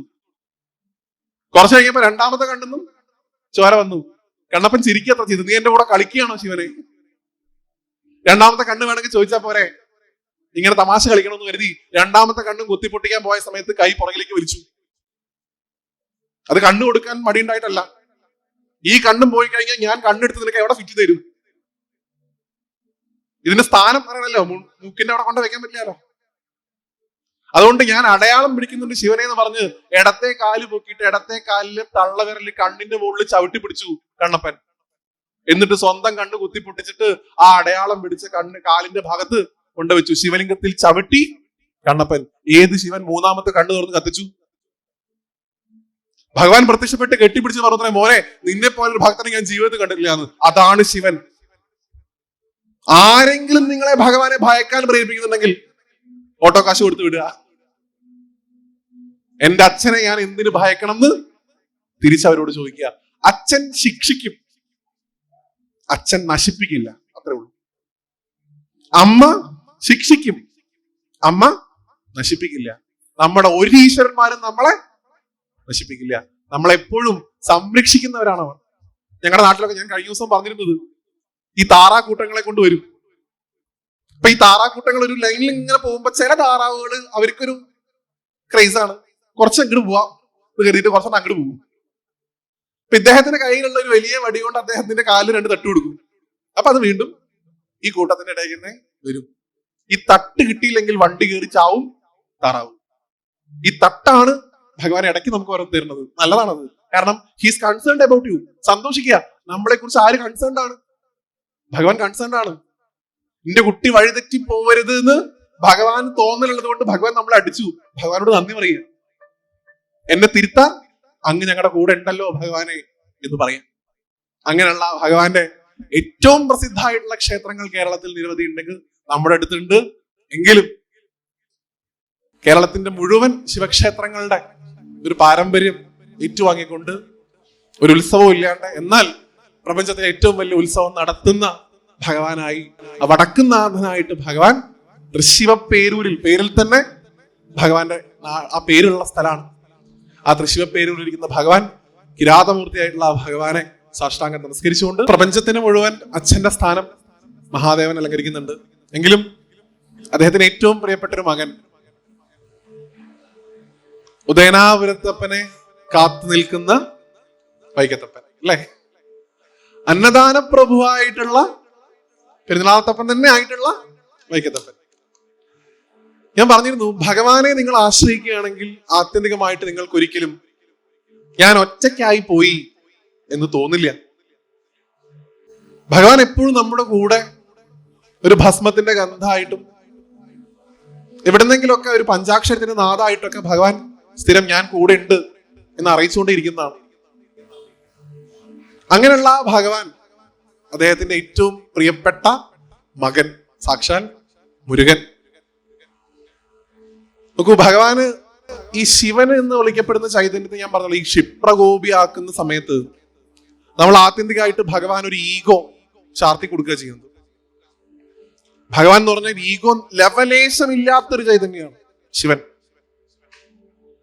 നിങ്ങളൊക്കെ മറ്റേ പ്രശസ്തമായിട്ടുള്ള സിനിമാ ഡയലോഗ് ഉണ്ടല്ലോ, ഞാൻ വൈരാഗിയാണ്, എന്നെ ആരാധിച്ചാലും എനിക്ക് കുഴപ്പമില്ല, ആരാധിച്ചില്ലെങ്കിലും എനിക്ക് കുഴപ്പമില്ല, എന്റെ നാമം നിങ്ങൾ ജപിച്ചാലും എനിക്ക് കുഴപ്പമില്ല, ജപിച്ചില്ലെങ്കിലും കുഴപ്പമില്ല, ഞാൻ എല്ലാത്തിൽ നിന്നും മാറി നിൽക്കുന്നവനാണ്, വൈരാഗിയാണ്. അങ്ങനെയുള്ള ഭഗവാന് കിട്ടിയിട്ടുള്ള ഏറ്റവും നല്ലൊരു മകൻ ഉദയനാപുരത്തപ്പൻ. ശിവൻ പ്രപഞ്ചത്തിന് മുഴുവൻ നാഥനാണ്, മഹാദേവനാണ്, പരബ്രഹ്മാണ്, ഒക്കെ ശരി തന്നെയാണ്. പക്ഷെ മഹാദേവനിലെ അച്ഛനെ നമുക്ക് ഏറ്റവും കൂടുതൽ കാണാൻ സാധിക്കുക അദ്ദേഹം മുരുകന്റെ കൂടെ ഇരിക്കുന്ന സമയത്താണ്.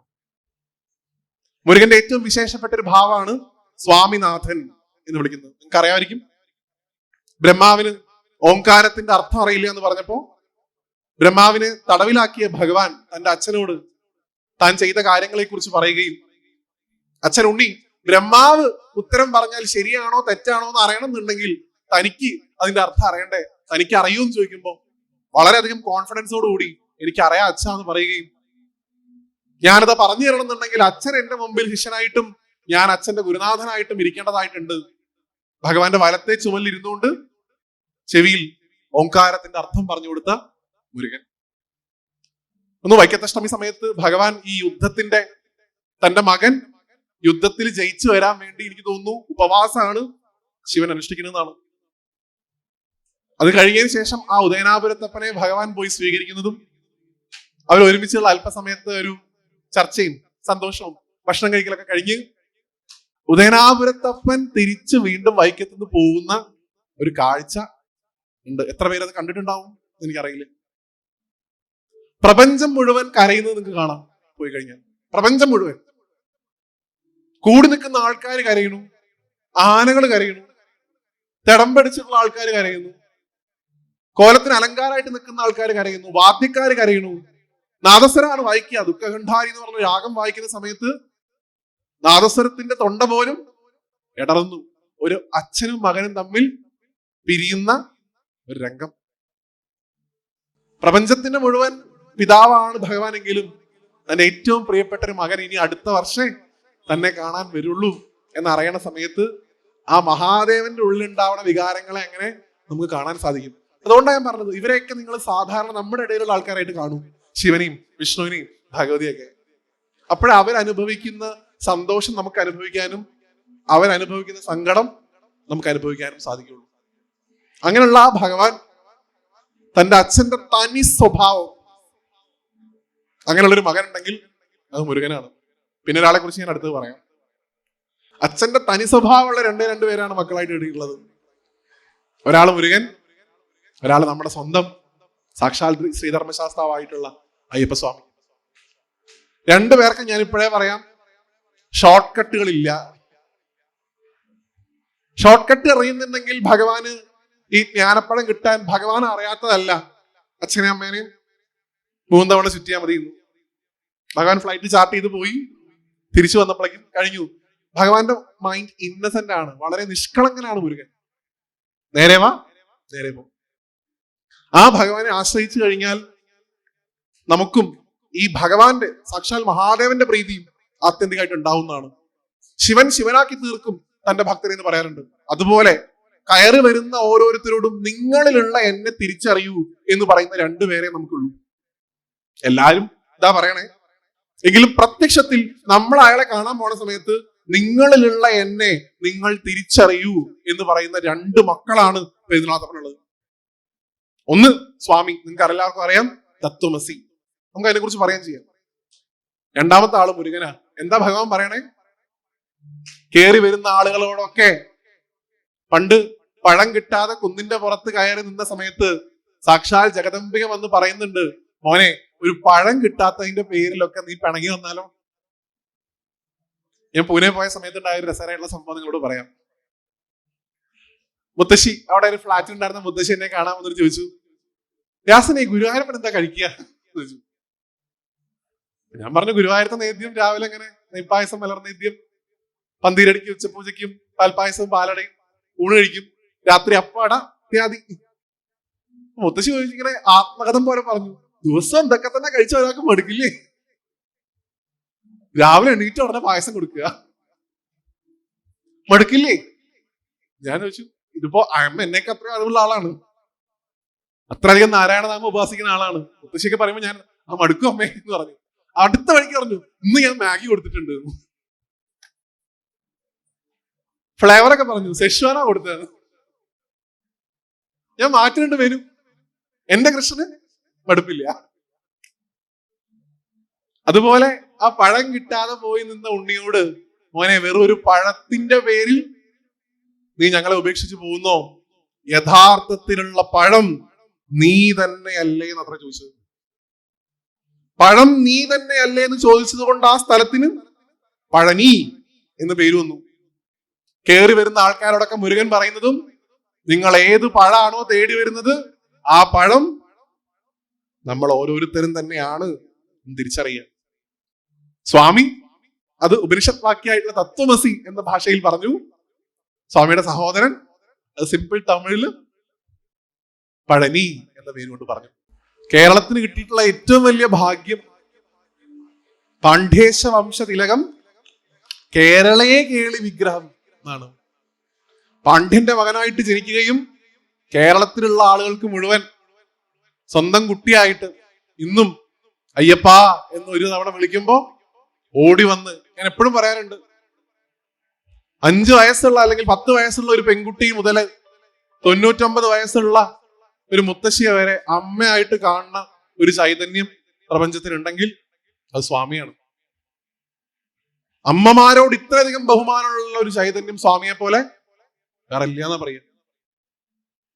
പണ്ടൊക്കെ ഭഗവാൻ കാനനവാസനായിട്ടുള്ള ഭഗവാന്റെ ആ സന്നിധാനത്തിലേക്ക് കാണാൻ പോകുന്ന ഭക്തര് അവര് കെട്ടി നിറച്ച് വീട്ടിൽ നിന്ന് പോകുന്ന സമയത്ത് വീട്ടിലിരിക്കുന്ന സ്ത്രീകൾ നിലവിളക്ക് കത്തിച്ചു വെച്ച്, കെടാവിളക്ക് കത്തിച്ചു വെച്ച് ഭഗവാനെ വിളിക്കത്രേ, ഭഗവാനെ ഞങ്ങളുടെ വീട്ടിൽ നിന്ന് ഞങ്ങളുടെ ആണുങ്ങള് ഭഗവാനെ കാണാനായിട്ട് വന്നിട്ടുണ്ട്, അവരെ കാത്തോളണേന്ന്. ഇന്നത്തെ പോലെ ട്രാവലറിൽ AC ഓൺ ചെയ്തിട്ട് പമ്പാ ഗണപതി വെച്ച് നമ്മൾ അങ്ങോട്ട് പോവല്ല ആ കാലത്ത് ഉണ്ടായിരുന്നതല്ലോ. ഞാൻ പറയാത്ത, ഞാൻ ആ കാലത്ത് ജീവിക്കുന്ന ആളാണ്. ആ കാലത്തിന് അപ്പുറത്ത് ജീവിച്ചിരുന്ന ആളുകൾ നിങ്ങളുടെ ഇടയിലുണ്ട്. ആ ശബരിമലയെ കണ്ട ആളുകൾ. ആ സമയത്ത് ഭഗവാനെ കാണാൻ പോകുന്ന ആളുകൾ തിരിച്ചു വരുമെന്ന് ഉറപ്പില്ലാതിരുന്ന ഒരു കാലം ഉണ്ടായിരുന്നു. കൊള്ളക്കാരുടെ ആക്രമണം ഉണ്ടാവും, വന്യമൃഗങ്ങളുടെ ആക്രമണം ഉണ്ടാവും, ദേഹാസ്വസ്ഥ്യം മൂലം പ്രാണം പോവും. പക്ഷെ അതിനെയൊക്കെ അതിജീവിച്ച് സന്നിധാനത്തെത്തി ആ അറിവിന്റെ 18 പടികളെ താണ്ടി ഭഗവാനെ കാണുന്ന സമയത്ത് ഭഗവാൻ തന്നെ കാണാൻ വന്നൊരു ഭക്തനോട് മനസ്സിൽ തോന്നിക്കത്രേ, സ്വാമി ഇവിടെ വരെ എത്തിയത് സ്വാമി എടുത്തിട്ടുള്ള വ്രതം കൊണ്ടും എന്റെ അനുഗ്രഹം കൊണ്ടും മാത്രമല്ല, സ്വാമിയുടെ വീട്ടിലിരുന്ന് കുറച്ച് പെണ്ണുങ്ങൾ എന്നെ വിളിച്ചുകൊണ്ടിരിക്കുന്നുണ്ടായിരുന്നു, അവരുടെ പ്രാർത്ഥന കൂടി ഞാൻ കേട്ടതുകൊണ്ടാണ്. അതാണ് ഭഗവാൻ സ്ത്രീകൾക്ക് കൊടുക്കുന്ന സ്ഥാനം. നിങ്ങളെ കാണാൻ ഭഗവാൻ ഇങ്ങോട്ട് വരുന്നു മലയിൽ നിന്ന്. നമ്മുടെ നാട്ടിലുള്ള ഓരോ ശാസ്താക്ഷേത്രങ്ങളും നിങ്ങളെ കാണാൻ വേണ്ടി ഭഗവാൻ ഇരിക്കുന്ന സ്ഥലങ്ങളാണ്. ഒരു കാരണവശാലും നിങ്ങൾ പറയരുത് ഞങ്ങളെ സ്വാമിക്ക് ഇഷ്ടമല്ലാണ്. അങ്ങനെ നിങ്ങൾക്ക് ആർക്കെങ്കിലും തോന്നലുണ്ടെങ്കിൽ ഇവിടുന്ന് വലിയ ദൂരമില്ല, പന്തളത്തേക്ക് പോവുക. പന്തളത്ത് പോയിട്ട് അവിടെയുള്ള പന്തളം താവഴിയിൽപ്പെട്ട തമ്പുരാട്ടിമാരോട് പറയാ, നിങ്ങളുടെ അയ്യപ്പസ്വാമി എന്തൊരു മനുഷ്യനാണ്, ഞങ്ങൾക്കൊക്കെ ഈ 10 വയസ്സിന് താഴെ 50 വയസ്സിന് മുകളിലും പോകാൻ പറ്റുമെന്ന് പറഞ്ഞാൽ പണ്ട് പോയത് ഓർമ്മയില്ല, ഇനി പോകാൻ പറ്റുമെന്ന് അറിയൂല. ഞങ്ങളോടൊക്കെ ഇങ്ങനെ ഒരു ക്രൂരത എന്തിനാ അദ്ദേഹം ചെയ്തു എന്ന് ചോദിച്ചു കഴിഞ്ഞാൽ അവര് നിങ്ങളെ നമസ്കരിക്കും. എന്നിട്ട് പറയും, അമ്മയ്ക്ക് 10 വയസ്സിന് മുമ്പ് 50 വയസ്സിന് ശേഷമെങ്കിലും പോവാലോ, ഈ കുടുംബത്തിൽ വന്ന് ജനിച്ചതുകൊണ്ട് ഞങ്ങൾക്ക് ആ സന്നിധാനത്ത് ഒരു തവണ പോലും ആ പ്രായത്തിന് മുമ്പും ശേഷം പോലും പോകാൻ സാധിക്കില്ല എന്നാണ്.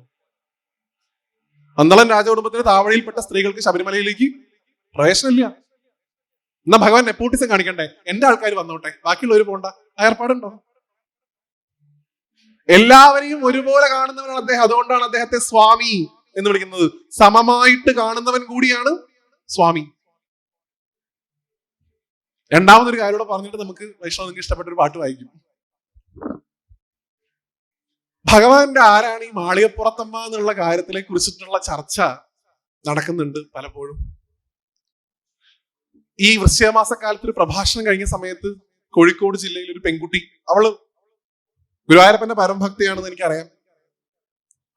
ആ കുട്ടി വളരെ ന്യായമായിട്ടുള്ള സംശയം ചോദിച്ചു, അയ്യപ്പസ്വാമി ത്രികാലജ്ഞാനി അല്ലേ ഏട്ടാ? ഓഫ് കോഴ്സ്, ഭഗവാൻ പരബ്രഹ്മാണ് മോളെ, ത്രികാലജ്ഞാനിയാണ്. ഉത്തരം. ഉടനെ അടുത്ത ചോദ്യം, അങ്ങനെ ത്രികാലജ്ഞാനിയായിട്ടുള്ള ഭഗവാന് വർത്തമാനം അറിയാമായിരിക്കുമല്ലോ, ഭൂതം അറിയാമായിരിക്കുമല്ലോ, ഭാവി അറിയാമായിരിക്കുമല്ലോ? ഉറപ്പായിട്ടും അറിയാം. വീണ്ടും ചോദ്യം, അങ്ങനെയുള്ള ഭഗവാൻ എന്തിനാണ് ഏട്ടാ നടക്കില്ല എന്ന് അറിഞ്ഞിട്ടും ഒരു പെൺകുട്ടിക്ക് വാക്ക് കൊടുത്തത്, ആരും വരാത്ത കാലത്ത് ഞാൻ നിന്നെ കല്യാണം കഴിച്ചോളാം? അല്ലെ? കന്യയ്യപ്പന്മാര് വന്ന് എന്നെ കാണാൻ വരാത്ത കാലത്ത് ഞാൻ നിന്നെ വേലി കഴിച്ചോളാം. പിന്നെ കഴിഞ്ഞില്ല, പിന്നെ നമ്മൾ അതിനെ അങ്ങോട്ട് വിപുലീകരിക്കുകയാണ്.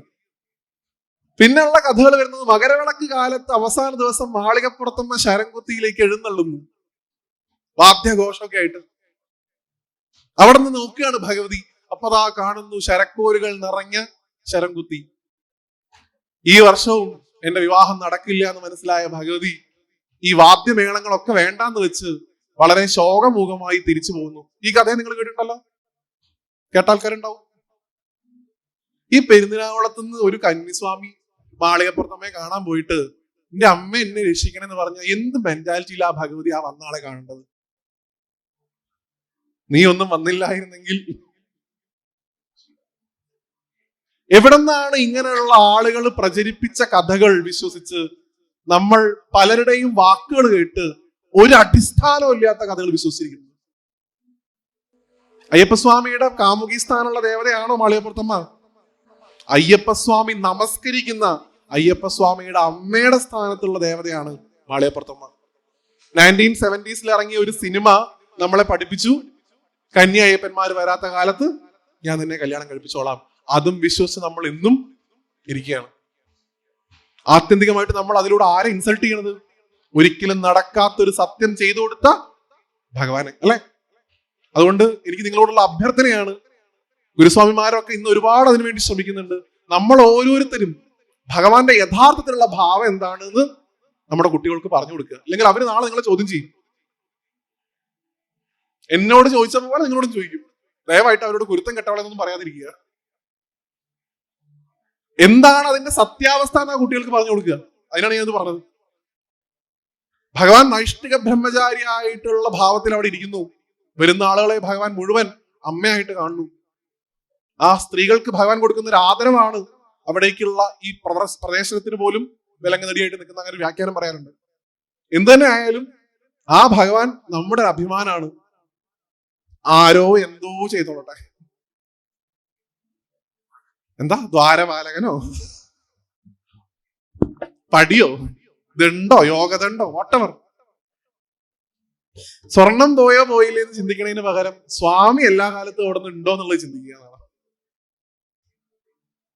നമുക്ക് ആത്യന്തികമായിട്ട് ഭഗവാന് വേണ്ടി ഭക്തര് കൊടുത്ത ഭഗവാന്റെ സ്വത്ത് പോയി കഴിഞ്ഞാൽ ഭഗവാൻ അറിയാം എന്താ ചെയ്യേണ്ടതെന്ന്. അത് ഭഗവാൻ ചെയ്യുന്നുണ്ട്. ശാസ്താവ് എന്നുള്ള പദത്തിന്റെ തന്നെ അർത്ഥം ശാസിക്കുന്നവനും കൂടി ഉണ്ട്, പഠിപ്പിക്കുന്നവൻ. എന്ത് പഠിപ്പിക്കുന്നവൻ? ധർമ്മം ശാസിച്ച് പഠിപ്പിക്കുന്നവൻ. അതുകൊണ്ട് അവൻ ധർമ്മശാസ്താവായി. കാണുന്നവരിലൊക്കെ എന്നെ കാണാൻ പഠിപ്പിക്കുന്ന ഈശ്വരൻ, സ്വന്തം പേരെടുത്ത് തന്റെ ഭക്തർക്ക് കൊടുക്കുന്ന ഈശ്വരൻ.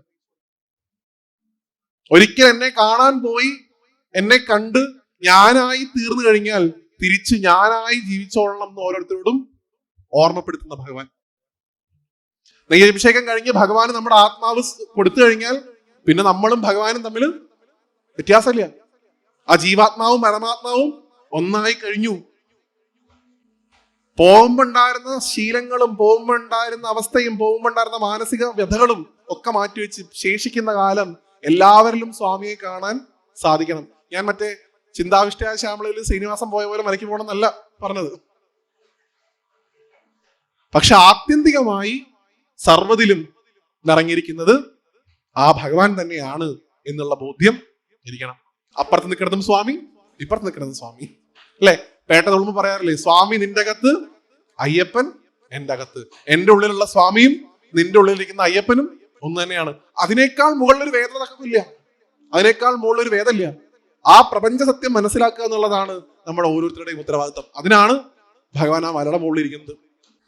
പെരുന്നാളത്തപ്പന്റെ ഈ തിരുവുത്സവ സമയത്ത് ഭഗവാൻ തന്റെ ഉത്സവ നാളുകളിലൂടെ കടന്നു പോകുമ്പോ നിത്യോത്സവമുള്ള ഒരാള് ഗുരുവായൂര് ശ്രീകോവിലിൽ ഇരിക്കുന്നു. അപ്പൊ കഴിഞ്ഞുള്ളൂ. എത്ര പേര് വന്നിരുന്നു ഗുരുവായൂർ ഉത്സവത്തിന്? എന്നെ കണ്ടിരുന്നു നമ്മൾ അവിടെ നിന്ന്. കണ്ടല്ലോ, ഒരു പരിചയം തോന്നി. മുദ്രപ്പുഴുക്കും കഞ്ഞിയും അല്ലേ? ഞങ്ങൾ അവിടെ പോയപ്പോ ഉത്സവത്തിന് ഒരു ഗുരുവായൂരിന്റെ വിഷ്വൽ ഉണ്ടായിരുന്നു. എനിക്ക് ഗുരുവായൂരിനെ കാണാൻ തോന്നി. അപ്പൊ ഒന്ന് പുറകിലേക്ക് നോക്കിയതാണ്. കുറച്ചൊന്നൊരു വന്നോളൂ. ഗുരുവായൂർ ഉത്സവത്തിന് പോയപ്പോ പള്ളിവേട്ട കഴിഞ്ഞ്, പള്ളിവേട്ട ഉത്സവ ബലി ദിവസം വരെ കഞ്ഞിയുണ്ട്. അപ്പൊ കഞ്ഞി വിളമ്പി പാളപ്ലേറ്റില് പരിചയമുള്ള ആൾക്കാരുണ്ടാവും. പുഴുക്ക് കഞ്ഞിയുടെ മുകളിൽ തന്നെ വിളമ്പി അപ്പുറത്തെ ഇല ഇട്ടിട്ട് അതില് ഉപ്പും ശർക്കരയും തേങ്ങാപ്പൂട്ടും വിളമ്പും. തേങ്ങാപ്പൂട്ടിനും ശർക്കരയ്ക്കൊക്കെ ഇത്രയും രുചിയുണ്ട് എന്ന് എനിക്ക് ആദ്യമായിട്ട് മനസ്സിലായത് ഗുരുവായൂരിന് സാധനം കഴിച്ചപ്പോ. ഒരിക്കലെങ്കിലും നമ്മുടെ മെനു ഒരു ദിവസം ഒന്ന് ഗുരുവായൂരുള്ള ദിവസം ഉത്സവ സമയത്ത് അപ്പോഴേ കിട്ടുള്ളൂ. നിങ്ങൾ ആരെങ്കിലും എക്സ്പീരിയൻസ് ചെയ്തിട്ടില്ലെങ്കിൽ, പണ്ട് ഞാൻ തന്നെ ഏതൊരു സമയത്ത് ഗുരുവായൂരപ്പന്റെ രാത്രി ശിവേലിയെ കുറിച്ച് പണ്ടൊരു സ്ഥലത്ത് പറഞ്ഞിട്ടുണ്ട്. ഒരിക്കലെങ്കിലും ഗുരുവായൂരപ്പന്റെ ഈ രാത്രി ശിവേലി പോയി തൊഴണം. അതുപോലെ ഇനി അടുത്ത കുംഭമാസത്തിൽ പൂയം തൊട്ട് തുടങ്ങുന്ന 10 ദിവസത്തെ ഉത്സവ സമയത്ത് പെരുന്നാളത്തുള്ള എല്ലാവരും ഒരു ദിവസമെങ്കിലും പോയി ഗുരുവായൂരപ്പന്റെ ഉത്സവ കഞ്ഞി കുടിക്കുക. ഗുരുവായൂരപ്പൻ നിങ്ങളുടെ അടുത്ത് ഇരുന്നിട്ട് ആ സ്പൂൺ എടുത്ത് കുടിക്കൂ എന്നൊക്കെ പറഞ്ഞു കേൾക്കും. പാളപ്ലേറ്റ് ഒക്കെ തരുമ്പോ ഇങ്ങനെയല്ല കഴിക്കേണ്ടത്, ആ പാളപ്ലേറ്റിലുള്ള ആ പ്ലാവിൽ കൊണ്ടുള്ള സ്പൂൺ കൊണ്ട് എടുത്ത് കുടിക്കൂ എന്ന് ഭഗവാൻ പറഞ്ഞു കേൾക്കാം. അങ്ങനെയുള്ള ആ ഗുരുവായൂരപ്പൻ, അദ്ദേഹത്തുമായിട്ട് ഈ അമ്പലത്തിന് അഭേദ്യമായിട്ടുള്ള ബന്ധമുണ്ട്. നോക്കൂ, രണ്ടുപേരുടെയും ഏറ്റവും പ്രിയപ്പെട്ട ആളായിരുന്നു വില്ലുമംഗലം സ്വാമിയാർ, അല്ലെ? ഈ ഭഗവാന്റെ ഉൽപ്പത്തി ഇവിടെ ഉണ്ടാവാനും കാരണം വില്ലുമംഗലാണ്. ഭഗവാന്റെ ഏറ്റവും പ്രിയപ്പെട്ട ഭക്തന്മാരിൽ ഒരാളായിരുന്നു വില്ലുമംഗലം. നിരവധിയായിട്ടുള്ള ക്ഷേത്രങ്ങൾ അദ്ദേഹം പ്രതിഷ്ഠിച്ചിട്ടുണ്ട്. അദ്ദേഹത്തിന്റെ തന്നെ കൈകൊണ്ട് പ്രതിഷ്ഠിക്കപ്പെട്ട ഒരാള് ഇവിടെ അടുത്തുണ്ട്. ആരത്? ഇത്ര നേരം ഞാൻ ഒറ്റയ്ക്ക് പറഞ്ഞില്ല, ഇനി കുറച്ച് നിങ്ങൾ പറയാ. കഴിഞ്ഞ ജന്മത്തിൽ കണ്ണപ്പൻ എന്ന് വിളിക്കപ്പെടുന്ന ഒരു കാട്ടാളനായിട്ട് ജനിക്കുകയും അടുത്ത ജന്മത്തിൽ എന്റെ പ്രധാനപ്പെട്ട ഒരു ക്ഷേത്രം അവിടെ പ്രതിഷ്ഠ നടത്താനുള്ള ഭാഗ്യം ഞാൻ നിനക്ക് തന്ന് അനുഗ്രഹിച്ചോളാം ആ ജഗദംബിക പറഞ്ഞ് കീഴ്ക്കാവില ഭഗവതിയെ അവിടെ പ്രതിഷ്ഠിച്ചതും സാക്ഷാൽ വില്ലുമംഗലം തന്നെയാണ്. ആ വില്ലുമംഗലം അദ്ദേഹം ഇതപ്പോ കഴിഞ്ഞുള്ളൂ. അദ്ദേഹമായിട്ട് നിരവധിയായിട്ടുള്ള കഥകൾ കാണിച്ചത് പറയാമോ, അല്ലെ?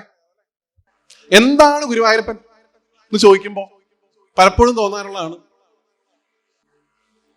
അമ്പലപ്പുഴ നാടകശാല സദ്യ ഇപ്പൊ കഴിഞ്ഞുള്ളൂ. ആരും പോയിരുന്നു ഇവിടുന്ന്? പോയില്ല. അമ്പലപ്പുഴ നാടകശാലയുടെ പുറകിലുള്ള കഥ എന്താ? വില്ലുമംഗലം ഉത്സവം നടക്കുന്ന സമയത്ത് നാടകശാല സദ്യ ദിവസം അമ്പലപ്പുഴ ക്ഷേത്രത്തിലേക്ക് പോയി. ശ്രീകോവിലിൽ പോയി നോക്കിയപ്പോ ഭഗവാനെ കണ്ടില്ല. ഇയാളിപ്പോ എവിടെ പോയി? നിങ്ങൾ കരുതുന്ന പോലെ ഭഗവാൻ ജഗണത്തെ കളിക്കാൻ പോയതൊന്നുമല്ല. ഇന്നിപ്പോ ഉണ്ണിയേട്ടനായിട്ട് പോയിട്ടുണ്ടെന്നാണ് എല്ലാവരുടെയും ധാരണ. ഒരു കുട്ടീനോട് കഴിഞ്ഞ ദിവസം ചോദിക്കുന്നത്, ബാലാമ്മയുടെ കല്യാണം നടത്തി കൊടുത്തു, ഞാൻ എത്രയായി പറയണം, എന്റെ അടുത്ത് വന്നില്ലല്ലോ. ഞാൻ പറഞ്ഞു, ഭഗവാൻ ആവശ്യമുള്ള സമയത്ത് വരും, ഉചിതമായ സമയത്ത് നടപടി ഉണ്ടാവും. ഗുരുവായൂരപ്പൻ പോലും കഴിഞ്ഞ ദിവസം എന്നോട് പറഞ്ഞു, ഇപ്പൊ ഏറ്റവും കൂടുതൽ കിട്ടുന്നത് രണ്ട് റിക്വസ്റ്റ് ആണ്. ഒന്ന്, നന്ദനം കഴിയുമ്പോൾ ഞാൻ വിചാരിച്ചു ഉദയം കൊണ്ടുള്ള ശല്യം കഴിഞ്ഞു എന്ന്. ഇപ്പൊ ഈ ഗുരുവായൂർ അമ്പലനടയിൽ നിന്നൊരു സിനിമ കൂടെ ഇറങ്ങിയപ്പോൾ കംപ്ലീറ്റ് ആണ്. കല്യാണം കഴിപ്പിച്ച കൃഷ്ണ. അങ്ങനെയുള്ള വില്ലുമംഗലം ഭഗവാനെ കാണാതെ ഇറങ്ങി പുറപ്പെട്ടു. നാടകശാല സദ്യ നടക്കുന്ന സ്ഥലത്ത് പോയ സമയത്ത് തന്റെ ഉത്സവത്തിന് വന്നിട്ടുള്ള വാദ്യക്കാർക്കും മേളത്തിന് പങ്കെടുക്കുന്ന ആളുകൾക്കും എല്ലാവർക്കും ഉള്ള സദ്യയിൽ ഭഗവാൻ നെയ്യ് വിളമ്പിക്കൊണ്ടൊരു ഉണ്ണി നമ്പൂതിരിയായിട്ട് അത് കൂടെ സഞ്ചരിക്കുന്നത് കണ്ടു എന്നാണ്. അപ്പൊ ഭഗവാനെ വിളിച്ച് ഭഗവാൻ ഓടിപ്പോയി. അന്ന് തൊട്ടിട്ടാണ് നാടകശാല സദ്യ തുടങ്ങിയതാണ്.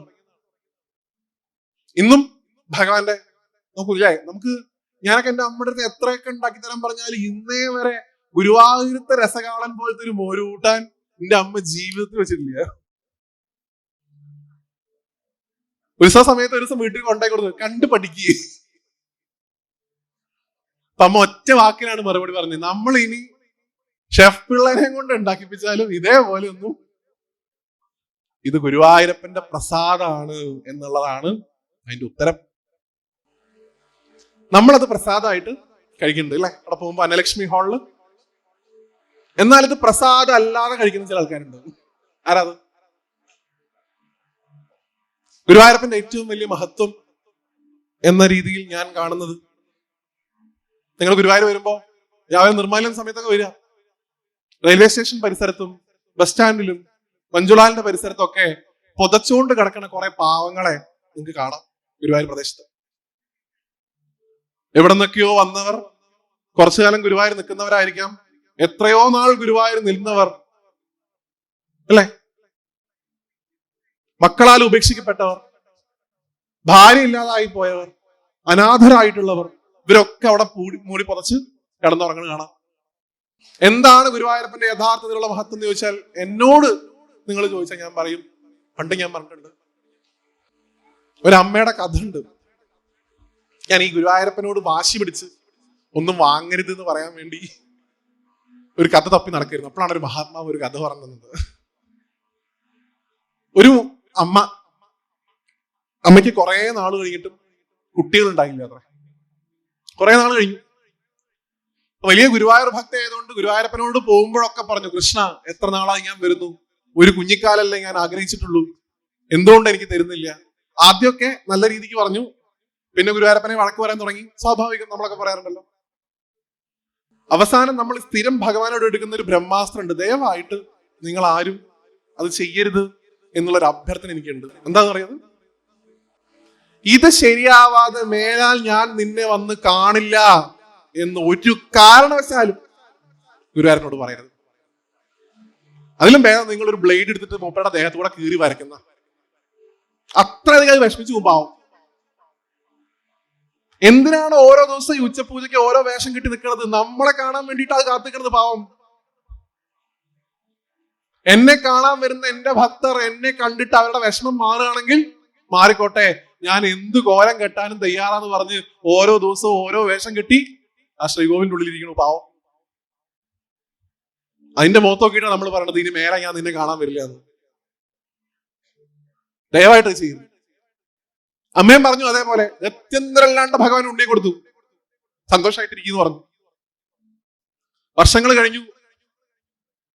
ഗുരുവായൂർ പ്രദേശത്ത് അന്നലക്ഷ്മി ഹാളില് ഈ ചോറും രസകാളനും വിളമ്പുന്ന ഒരു ചേട്ടൻ ഒരമ്മയ്ക്ക് ചോറ് വിളമ്പി രസകാളം വിളമ്പിയിട്ട് അമ്മയുടെ അടുത്ത് പോയിട്ട് ചോദിച്ചു, ഉത്രേ അന്ന് ഞാൻ വേണ്ടാന്ന് പറഞ്ഞതല്ലേ, എന്നെ കൊണ്ട് നിർബന്ധിച്ച് ചെയ്യിച്ചതല്ലേ എന്ന്. ആദ്യം മനസ്സിലായില്ല, അയാൾ വിളമ്പിക്കൊണ്ട് പോയി. ഒന്ന് ഫ്ലാഷ് ബാക്ക് അടിച്ചു. വീട്ടിൽ നിന്ന് ആ ഗുരുവായൂരപ്പൻ കൊടുത്ത മകനും ഭാര്യയും മക്കളും കൂടെ ഗുരുവായൂർ തൊഴാൻ വന്നിട്ട്, അമ്മ ഇവിടെ നിന്നോളൂ, ഞങ്ങൾ പായസം വാങ്ങിയിട്ട് വരാന്ന് പറഞ്ഞ് പോയതാ. പിന്നെ വന്നിട്ടില്ല, അന്ന് പോയതാ. അതിനാരോടും ചോദിക്കാൻ അറിയില്ല, ഒന്നും അറിയില്ല. ഇന്ന് ഭഗവാന്റെ ഭക്ഷണം കഴിച്ച് അവിടെ താമസിക്കുന്നുണ്ട് പാവം. ഭാവം വന്ന് ചോദിച്ചു, അത്രേ ഞാനായിട്ട് തരാതിരുന്നതല്ലേ, എന്റെ ഇന്ന് പിടിച്ചു വാങ്ങിയതല്ലേ, ഞാൻ ഉണ്ടായിരുന്നല്ലോ, എന്നെ എന്തുകൊണ്ട് കണ്ടില്ല. അതുകൊണ്ട് അമ്മമാരെ, നിങ്ങളുടെയൊക്കെ കുട്ടിയാണ്. എനിക്കൊക്കെ ഒരു കൂട്ടുകാരന്റെ സ്ഥാനമേ ഉള്ളൂ. നിങ്ങളൊക്കെ പെറ്റ കുട്ടി, സ്വന്തം കുട്ടി, നിങ്ങൾക്ക് അങ്ങനെ വിളിക്കാം. ഒരമ്മയുടെ വാത്സല്യം കിട്ടി മതിയായിട്ടുള്ള ഗുരുവായൂരപ്പനെന്ന് ഞാൻ എപ്പോഴും പറയാറുണ്ട്. ജനിച്ച പാടെ സ്വന്തം അമ്മയെ ഉപേക്ഷിക്കേണ്ടി വരുന്നു. 10 വയസ്സ് വരെ ലോകത്തിൽ വെച്ചിട്ട് ഏറ്റവും best mother in the world സാക്ഷാൽ യശോദ. അമ്മയുടെ കൂടെ 10 വർഷം വീണ്ടും തിരിച്ചു പോകുന്നു. സ്വന്തം അമ്മയെ കണ്ടപ്പോ സ്വന്തം അമ്മ കുട്ടിയായിട്ട് കണ്ടില്ല, ഭഗവാനായിട്ട് കണ്ടു. അതുകൊണ്ട് ഇന്നും നിങ്ങളെ പോലുള്ള അമ്മമാരുടെ അടുക്കളയിലാണ് ഭൂലോക വൈകുണ്ഠം എന്ന് ഞാൻ എല്ലായിടത്തും പറയാറുണ്ട്. നിങ്ങൾ ചോറ് വിളമ്പി വെച്ച് ഇത്തിരി തൈര് ഒഴിച്ച് ഇത്തിരി കടുമാങ്ങ ഇത്തിരി കുഴച്ച് 4 ഉരുള ഉണ്ടാക്കിയിട്ട് ഇത് എന്റെ ഉണ്ണിക്ക് എന്ന് പറഞ്ഞ് ധ്യാനിച്ച് നിങ്ങൾ മാറ്റി വെച്ചാൽ ഗുരുവായൂരിലെ ലിറ്റർ കണക്കിന് പാൽപ്പായസം വേണ്ടാന്ന് വെച്ച് നിങ്ങളുടെ അടുക്കളയിൽ പെറ്റി കിടക്കും ഗുരുവായൂരപ്പൻ. ആ ഗുരുവായൂരപ്പന് നിങ്ങൾക്ക് കിട്ടുന്ന പോലെ ലോകത്ത് ഒരാൾക്ക് കിട്ടില്ല. നിങ്ങളൊക്കെ തന്നെയാണ് യശോദ. ആ നിങ്ങളുടെ ഭാഗ്യത്തെ നിങ്ങൾക്ക് തന്ന പെരുന്നാളത്തപ്പോൾ നിങ്ങൾ നമസ്കരിക്കുക. ഞങ്ങളുടെ നാട്ടിലൊക്കെ സപ്താഹം നടക്കുന്ന സമയത്ത് അമ്മമാർക്കൊക്കെ പരിചയം ഉണ്ടാവും. ഈ ഊണ് കഴിക്കുന്നതിന് മുമ്പായിട്ട് ഒരു പാട്ട് പാടും. കണ്ണൻ ഉണ്ണി മാമുണ്ടണേ, ഒട്ടൂരിന്റെ വെയില് കൊണ്ടു നിൻ പൂടലയ്യോ താളുപോലെ തളരുന്നു, അല്ലെ മണ്ണു വാരി കളിച്ചത് മതി കണ്ണൻ ഉണ്ണി മാമുണ്ടണേ. ആ പാട്ടിൽ എനിക്ക് ഏറ്റവും ഇഷ്ടപ്പെട്ട ഭാഗം എവിടെയെന്ന് പറയുന്നത്, അതിൽ മഹാദേവനെ കണക്ട് ചെയ്യുന്ന ഒരു ഭാഗമുണ്ട് ആ പാട്ടില്. ഈ ചെറുത് ഇങ്ങനെ കളിക്കേണ്ട, തുണി കൊടുക്കേണ്ട, റോട്ടിൽ കൂടെ മുഴുവൻ ഓടിയിട്ട് കൂട്ടുകാരുടെ കൂടെ കളിക്കുമ്പോ സ്വന്തം അമ്മ വിളിച്ച് പറയാണ്, കാകവേഷത്തിൽ നിൽപ്പു ശങ്കരൻ വിഷ്ണു നിർമാല്യം ഉണ്ണുവാൻ എന്നാണ്. ഉണ്ണി ഈ നിൽക്കണ കാക്ക ആരാന്നറിയോ നിനക്ക്? ഇത് സാക്ഷാൽ മഹാദേവനാണ്. എന്തിനാ ഉണ്ണി അദ്ദേഹം കാത്തു നിൽക്കുന്നത്? എന്റെ ഉണ്ണി ചോറുണ്ട് കഴിഞ്ഞിട്ട് അദ്ദേഹത്തിന് കൊടുക്കണം അമ്മയ്ക്ക്. അതുകൊണ്ട് എന്റെ ഉണ്ണി വന്ന് ചോറുണ്ട് എന്ന് പറയണ ആ അമ്മ നിങ്ങൾ ഓരോരുത്തരും ഞാൻ പറഞ്ഞു തന്നു. മഹാദേവൻ പോലും വിഷ്ണുവിന്റെ നിർമ്മാല്യം ഉണ്ണാനായിട്ട്, അത് ഗുരുവായൂരപ്പന്റെ മുമ്പിൽ ചെറുതാണ് മഹാദേവൻ എന്ന് പറയാനല്ല ഞാൻ ഉപയോഗിച്ചത്. അത്രയധികം ഇഷ്ടമാണ് ഭഗവാനെ എന്നാണ്. ഗുരുവായൂരപ്പൻ പോലും നല്ലൊരു ഉണ്ണി ഉണ്ടാവാൻ വേണ്ടി പ്രാർത്ഥിച്ചത് മഹാദേവനെയാണ്. പാശുപത വ്രതം, ആ വ്രതം എടുത്തിട്ടാണ് സാമ്പൻ എന്ന് പറയുന്ന മകൻ ഭഗവാന് ജനിക്കുന്നത്. സാമ്പൻ എന്ന് പറയുന്നത് എന്താ അർത്ഥം? അമ്പയോട് കൂടിയവൻ ശിവൻ എന്നാണ് അർത്ഥം. സ്വന്തം മകന് ശിവന്റെ പേരിട്ട ആളെയാണ് നിങ്ങൾ ശിവന്റെ വിരോധിയായിട്ട് മാറ്റാൻ നോക്കുന്നത്. അങ്ങനെയുള്ള ആ ഭഗവാനെ എത്രത്തോളം നമുക്ക് സ്നേഹിക്കാൻ സാധിക്കും അത്രത്തോളം, അത് പുരുഷനായിക്കോട്ടെ സ്ത്രീ ആയിക്കോട്ടെ, ഒരു അമ്മയായി കണ്ട് സ്നേഹിക്കുക. അങ്ങനെ നിങ്ങൾ വിളിക്കുമ്പോൾ നിങ്ങളുടെ അടുത്തുണ്ടാവും ഭഗവാൻ. ഞാൻ എപ്പോഴും ഗുരുവായൂരോട് ചോദിക്കാറുണ്ട്, കൃഷ്ണ അങ്ങ് ഈ യശോദാമ്മ ഒരു ഒരല് കെട്ടിയിട്ടപ്പോ അത് വലിച്ചോണ്ട് പോയിട്ട് കുബേരന്റെ മക്കളായിട്ടുള്ള രണ്ടുപേർക്ക് അവിടെ നിന്ന് മോക്ഷം നൽകി അല്ലെ? ഇത്ര ഉണ്ടായിരുന്ന സാധനം അത് ഒരല്ലിൽ പോലും ഒതുങ്ങി കിടന്നില്ല. കുറൂരമ്മ എന്ന് പറയുന്ന ഒരു അമ്മ കറിക്കൊലം കൊണ്ട് അടച്ചപ്പോ 3 മണിക്കൂർ അതിൻ്റെ ഉള്ളിൽ അനങ്ങാണ്ട കടന്നു. ഞാൻ എങ്ങോട്ടും പോണില്ല, ഒരു ഇഞ്ച് അനക്കിയില്ല ആ പാത്രം. അവിടെ കടക്ക് കൃഷ്ണ എന്ന് പറഞ്ഞപ്പോ അവിടെ കടന്നു. പ്രപഞ്ചം മുഴുവൻ നിയന്ത്രിക്കുന്ന ഒരാളെ നിയന്ത്രിക്കാൻ പ്രിയപ്പെട്ടവരെ, അമ്മമാരെ, നിങ്ങൾക്ക് മാത്രമേ സാധിക്കുള്ളൂ. അതാണ് നിങ്ങളുടെ മഹത്വം. പ്രപഞ്ചം മുഴുവൻ ആരാണോ നിയന്ത്രിക്കുന്നത് അയാളെ നിയന്ത്രിക്കുന്ന ആളാണ് നിങ്ങൾ. ആ നിങ്ങളുടെ ഭാഗ്യത്തെ വളരെ നന്ദിയോടുകൂടി സ്മരിക്കണം. യശോദാമ്മയുടെ പ്രിയപ്പെട്ട, ഞാൻ ഈ യശോദാമ്മ എന്ന് പറയാൻ തുടങ്ങിയത് ഇപ്പൊ ഈ അടുത്ത കാലത്ത്. പണ്ടൊക്കെ യശോദ എന്ന് പറയാം. ഇപ്പൊ ഒരു ഭാഗവത സപ്താഹ വേദിയിൽ പ്രഭാഷണം നടന്നുകൊണ്ടിരിക്കുന്ന സമയത്ത് ഒരു 4-5 തവണ യശോദ എന്ന് പറഞ്ഞപ്പോ അവിടെ അലങ്കരിക്കാൻ തൂക്കിയിട്ടുള്ള അടക്കന്റെ തലയിൽ വീണിട്ടുണ്ട് പണ്ട്. ഭഗവാൻ പറഞ്ഞു, റെസ്പെക്ട് ചെയ്യണം, എന്റെ അമ്മയാണ്, അമ്മ എന്നോട് ചേർത്ത് വിളിച്ചോളണം എന്നാണ് പറഞ്ഞത്. അന്നോട്ട് യശോദാമ്മ എന്ന് പറയാൻ അങ്ങനെ വല്ലാണ്ട് മറക്കാറില്ല. അങ്ങനെയുള്ള ഭഗവാന്റെ ഏറ്റവും കേരളത്തിലെ പ്രശസ്തമായിട്ടുള്ള ക്ഷേത്രം ഗുരുവായൂർ. ആ ഗുരുവായൂരപ്പൻ തന്നെയാണ് പൂർണ്ണത്രയീശ്, സന്താന ഗോപാലമൂർത്തിയായിട്ടുള്ള ആ ഭഗവാൻ. അദ്ദേഹത്തെ ഏറ്റവും അധികം സ്നേഹിച്ച ഈ തൃപ്പൂണിത്രക്കാരനായിട്ടുള്ള ഒരാളുണ്ടായിരുന്നു. കുറെ പേർക്ക് അദ്ദേഹത്തെ കുറിച്ച് അറിയാം, എനിക്ക് അറിഞ്ഞൂടാ. ആഞ്ഞം മാധവൻ നമ്പൂതിരിയെ കുറിച്ച് നമ്മൾ പറഞ്ഞു തുടങ്ങിയെങ്കിലും ആഞ്ഞത്തിന്റെ സമകാലീനായിട്ടുള്ള ഒരാള്, തൃപ്പൂണിത്തറ കോവിലകത്ത് തന്നെ ജനിച്ചിട്ടുള്ള ഒരാള്, ആഞ്ഞത്തിനെ പോലെ തന്നെ ആദ്യകാലത്ത് ഗുരുവായൂരപ്പനിൽ ഒരു വിശ്വാസം ഇല്ലാണ്ട് ഗുരുവായൂരപ്പന്റെ പരമഭക്തനായിട്ട് മാറിയിട്ടുള്ള ഒരാള് തൃപ്പൂണിത്തറക്കാര്. ഞാൻ നിങ്ങളോടൊരു കാര്യം, എന്റെ അറിവ് ശരിയാണെങ്കിൽ ക്രോസ് ചെക്ക് ചെയ്യാൻ നിങ്ങൾക്ക് വേണമെങ്കിൽ, ഇന്ന് ഗുരുവായൂർ ക്ഷേത്രത്തിൽ അന്നലക്ഷ്മി ഹാളിൽ നടക്കുന്ന ഗുരുവായൂരപ്പന്റെ പ്രസാദ ഊട്ട് തുടങ്ങി വെച്ചത് ഒരു തൃപ്പൂണിത്തറക്കാരനാണ് എന്നുള്ള കാര്യത്തിൽ നിങ്ങൾക്ക് അഭിമാനിക്കാം. ആ കാര്യത്തിൽ തൃപ്പൂണിത്തറക്കാരൻ തുടങ്ങിയത്.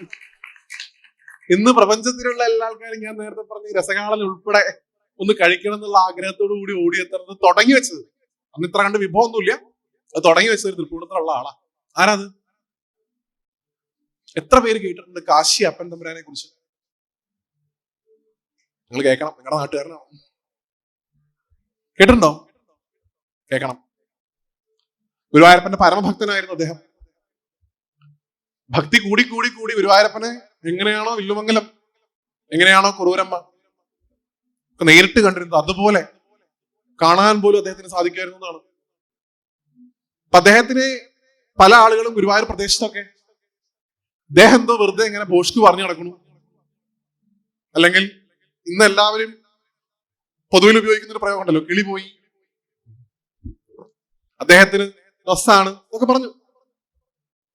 അപ്പൊ ഇതിങ്ങനെ പറഞ്ഞത് കേട്ട് ഈ തൃപ്പൂണിത്തറനുള്ള മറ്റൊരു ബ്രാഹ്മണൻ, അദ്ദേഹം ഗുരുവായൂർ പോയപ്പോ കാശിയപ്പൻ തമ്പുരാനെ കണ്ടുത്രേ.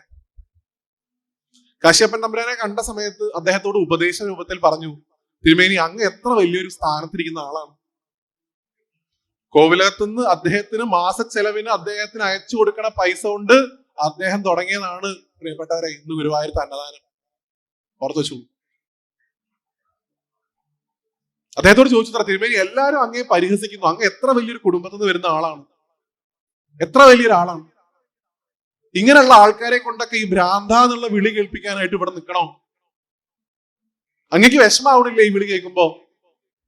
ഇങ്ങനെ ഗുരുവായൂരപ്പനെ കണ്ടു എന്നൊക്കെ ഉറക്കെ പറയാതിരുന്നൂടെ? എവിടെയെങ്കിലും ഒരു സ്ഥലത്തിരുന്ന് നാമം ജപിച്ച് കഴിഞ്ഞു കൂട്ടിയാ പോരെ എന്ന് പറഞ്ഞു എന്നാണ്.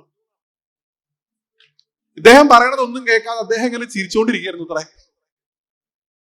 പെട്ടെന്ന് എന്തോ ഒരു വെളിപാടുണ്ടായ പോലെ ഈ മനുഷ്യനെ തട്ടിയിട്ടിട്ട് കാശിയപ്പൻ തമ്പുരാൻ ഗുരുവായൂർ അമ്പലത്തിൽ കൂടെ ഓടിയെന്നാണ്. അതാ ഓടുമെന്ന് പറഞ്ഞത്. അയ്യോ അതാ ചാടി മതിലിന്റെ മുകളിൽ കയറി, അതിപ്പോ വീഴുവനോ എന്ന് പറഞ്ഞ് കൊള്ളണം തുടങ്ങി, ഉറക്കെ ഒച്ച വയ്ക്കാൻ തുടങ്ങി. അദ്ദേഹം മതിൽ, നിങ്ങൾ ആ ഭഗവതിക്കെട്ടിന്റെ അവിടെ നിന്ന് ഇറങ്ങി വരുന്ന ആ ഭാഗത്തുള്ള മതിലായിരുന്നു പറയാ, അത് കൂടെ ഓടിയിത്ര അദ്ദേഹം. അതാ മതിലിന്റെ മുകളിൽ കൂടെ ഓടുന്നു, ആരെങ്കിലും പിടിക്കുന്നതുകൊണ്ട്. പിന്നെ തിരിച്ച് അമ്പലത്തിങ്ങനെ ഓടിയിട്ട് പറഞ്ഞു അതാ കൊടിമരത്തിന്റെ മുകളിൽ കയറി പോയി. എന്നിട്ട് രണ്ട് കൈയും കാണിച്ചിട്ട് ഇങ്ങനെ നിൽക്കുന്ന ചാട് കണ്ണാന്നുണ്ട്. ഈ പാവം തിരുമേനി ഉപദേശിക്കാൻ പോയ ആൾക്ക് തോന്നുന്നു നല്ല ആളെ ഞാൻ ഉപദേശിച്ചു. ക്രോധം ഉണ്ടായിട്ട് ദേഷ്യം ഉള്ളിൽ വന്നിട്ട് തിരുമേനിയോടല്ല ഞാൻ പറഞ്ഞെന്ന് പറഞ്ഞ് കയ്യിൽ പിടിച്ചിങ്ങോട്ട് വലിച്ച സമയത്ത് മുകളിലേക്ക് നോക്കിയതാണ്. തൊട്ട സമയത്ത് മുകളിൽ കണ്ടു അത്ര ഭഗവാനെ.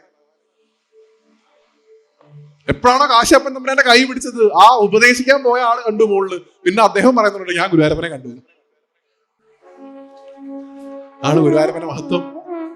രണ്ട് കൈയും കാട്ടിങ്ങനെ നിൽക്കുക അത്രേ. ആഞ്ഞൊക്കെ പറയും കൊടിമരത്തിന്റെ മുകളിൽ, ഇടയ്ക്കിടയ്ക്ക് ഗുരുവായൂരപ്പന്റെ സ്വഭാവം ഉണ്ടെന്ന് പറയുക. ഈ കൊടിമരത്തിന്റെ മുകളിൽ കയറിയിട്ട് ഇങ്ങനെ ഉഴുന്നിറങ്ങുക, വികൃതി. അപ്പൊ ആഞ്ഞൊക്കെ പോയിട്ട് ഇങ്ങനെ നിൽക്കത്രേ, രണ്ട് കൈയും കാണിച്ചിട്ട് കാശ്യപ്പൻ തമ്പുരാനൊക്കെ. അപ്പൊ പാവപ്പെട്ട ഭക്തരൊക്കെ ഒന്ന് ചോദിക്കത്രേ തിരുമേനി എന്തിനാ എങ്ങനെ നിൽക്കണേ?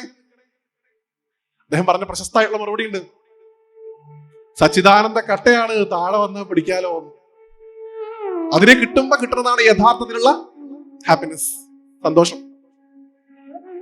എത്രയോ ആളുകൾ ഒരു പൈസ ഇല്ല, ഉടുക്കാൻ നേരാവണ്ണം ഡ്രസ് ഇല്ല, ബന്ധുക്കളില്ല, എന്നാലും അവർ ഹാപ്പിയാ. ഒറ്റ വാചകം കൊണ്ട്. ഏത് വാചകം? എനിക്ക് എന്റെ ഗുരുവായൂരപ്പനുണ്ട്. അത് മതി. ആ വാചകത്തിന് വേണ്ടി, അത് ഉറപ്പ് കിട്ടാൻ വേണ്ടിയിട്ട് ആ പ്രയത്നം മുഴുവൻ. അങ്ങനെയുള്ള ഭഗവാനെ നമ്മളൊക്കെ ഇവിടെ താമസിക്കുന്ന ആൾക്കാരാണ്, ഓടിച്ചെന്ന് തൊഴുതു വരാം. എനിക്കും നിങ്ങൾക്കൊക്കെ ആ പ്രിവിലേജസ് ഉണ്ട്. എത്രയോ ആളുകൾ ഒരു തവണയെങ്കിലും അദ്ദേഹത്തെ കാണാൻ സാധിക്കാത്ത ആളുകൾ ഈ പ്രപഞ്ചത്തിൽ എത്ര പേര് നിങ്ങൾക്കറിയാം? ഞാൻ എന്റെ അനിയന്റെ ചോറൂണിന് എന്റെ 2ാമത്തെ വയസ്സിൽ ഗുരുവായൂർ പോയിട്ട് ഞാൻ പിന്നെ ഗുരുവായൂർ പോകുന്നത് എനിക്ക് 19 വയസ്സായിട്ടാണ്. ഇന്ന് ഗുരുവായൂരപ്പൻ ആഴ്ചയ്ക്ക് വിളിപ്പിക്കുന്നു. 23-ാം തീയതി നന്ദഗോവിന്ദം ഭജൻസിന്റെ കൂടെ ഗുരുവായൂർ പ്രോഗ്രാം ചെയ്യാൻ പോകുന്നു. അപ്പൊ അതൊക്കെ ഗുരുവായൂരപ്പൻ തരുന്ന. പണ്ട് ഏതോ ഒരു പ്രോഗ്രാമിന് എന്റെ പേര് നോട്ടീസ് അടിച്ചപ്പോ വ്യാസൻ ഗുരുവായൂർ എന്ന് അതിന്റെ കൂടെ എഴുതി. ഞാൻ പറഞ്ഞു ചേട്ടാ എന്റെ വീട് ഗുരുവായൂരല്ല, എന്റെ വീട് മണ്ണാർക്കാടാണ്.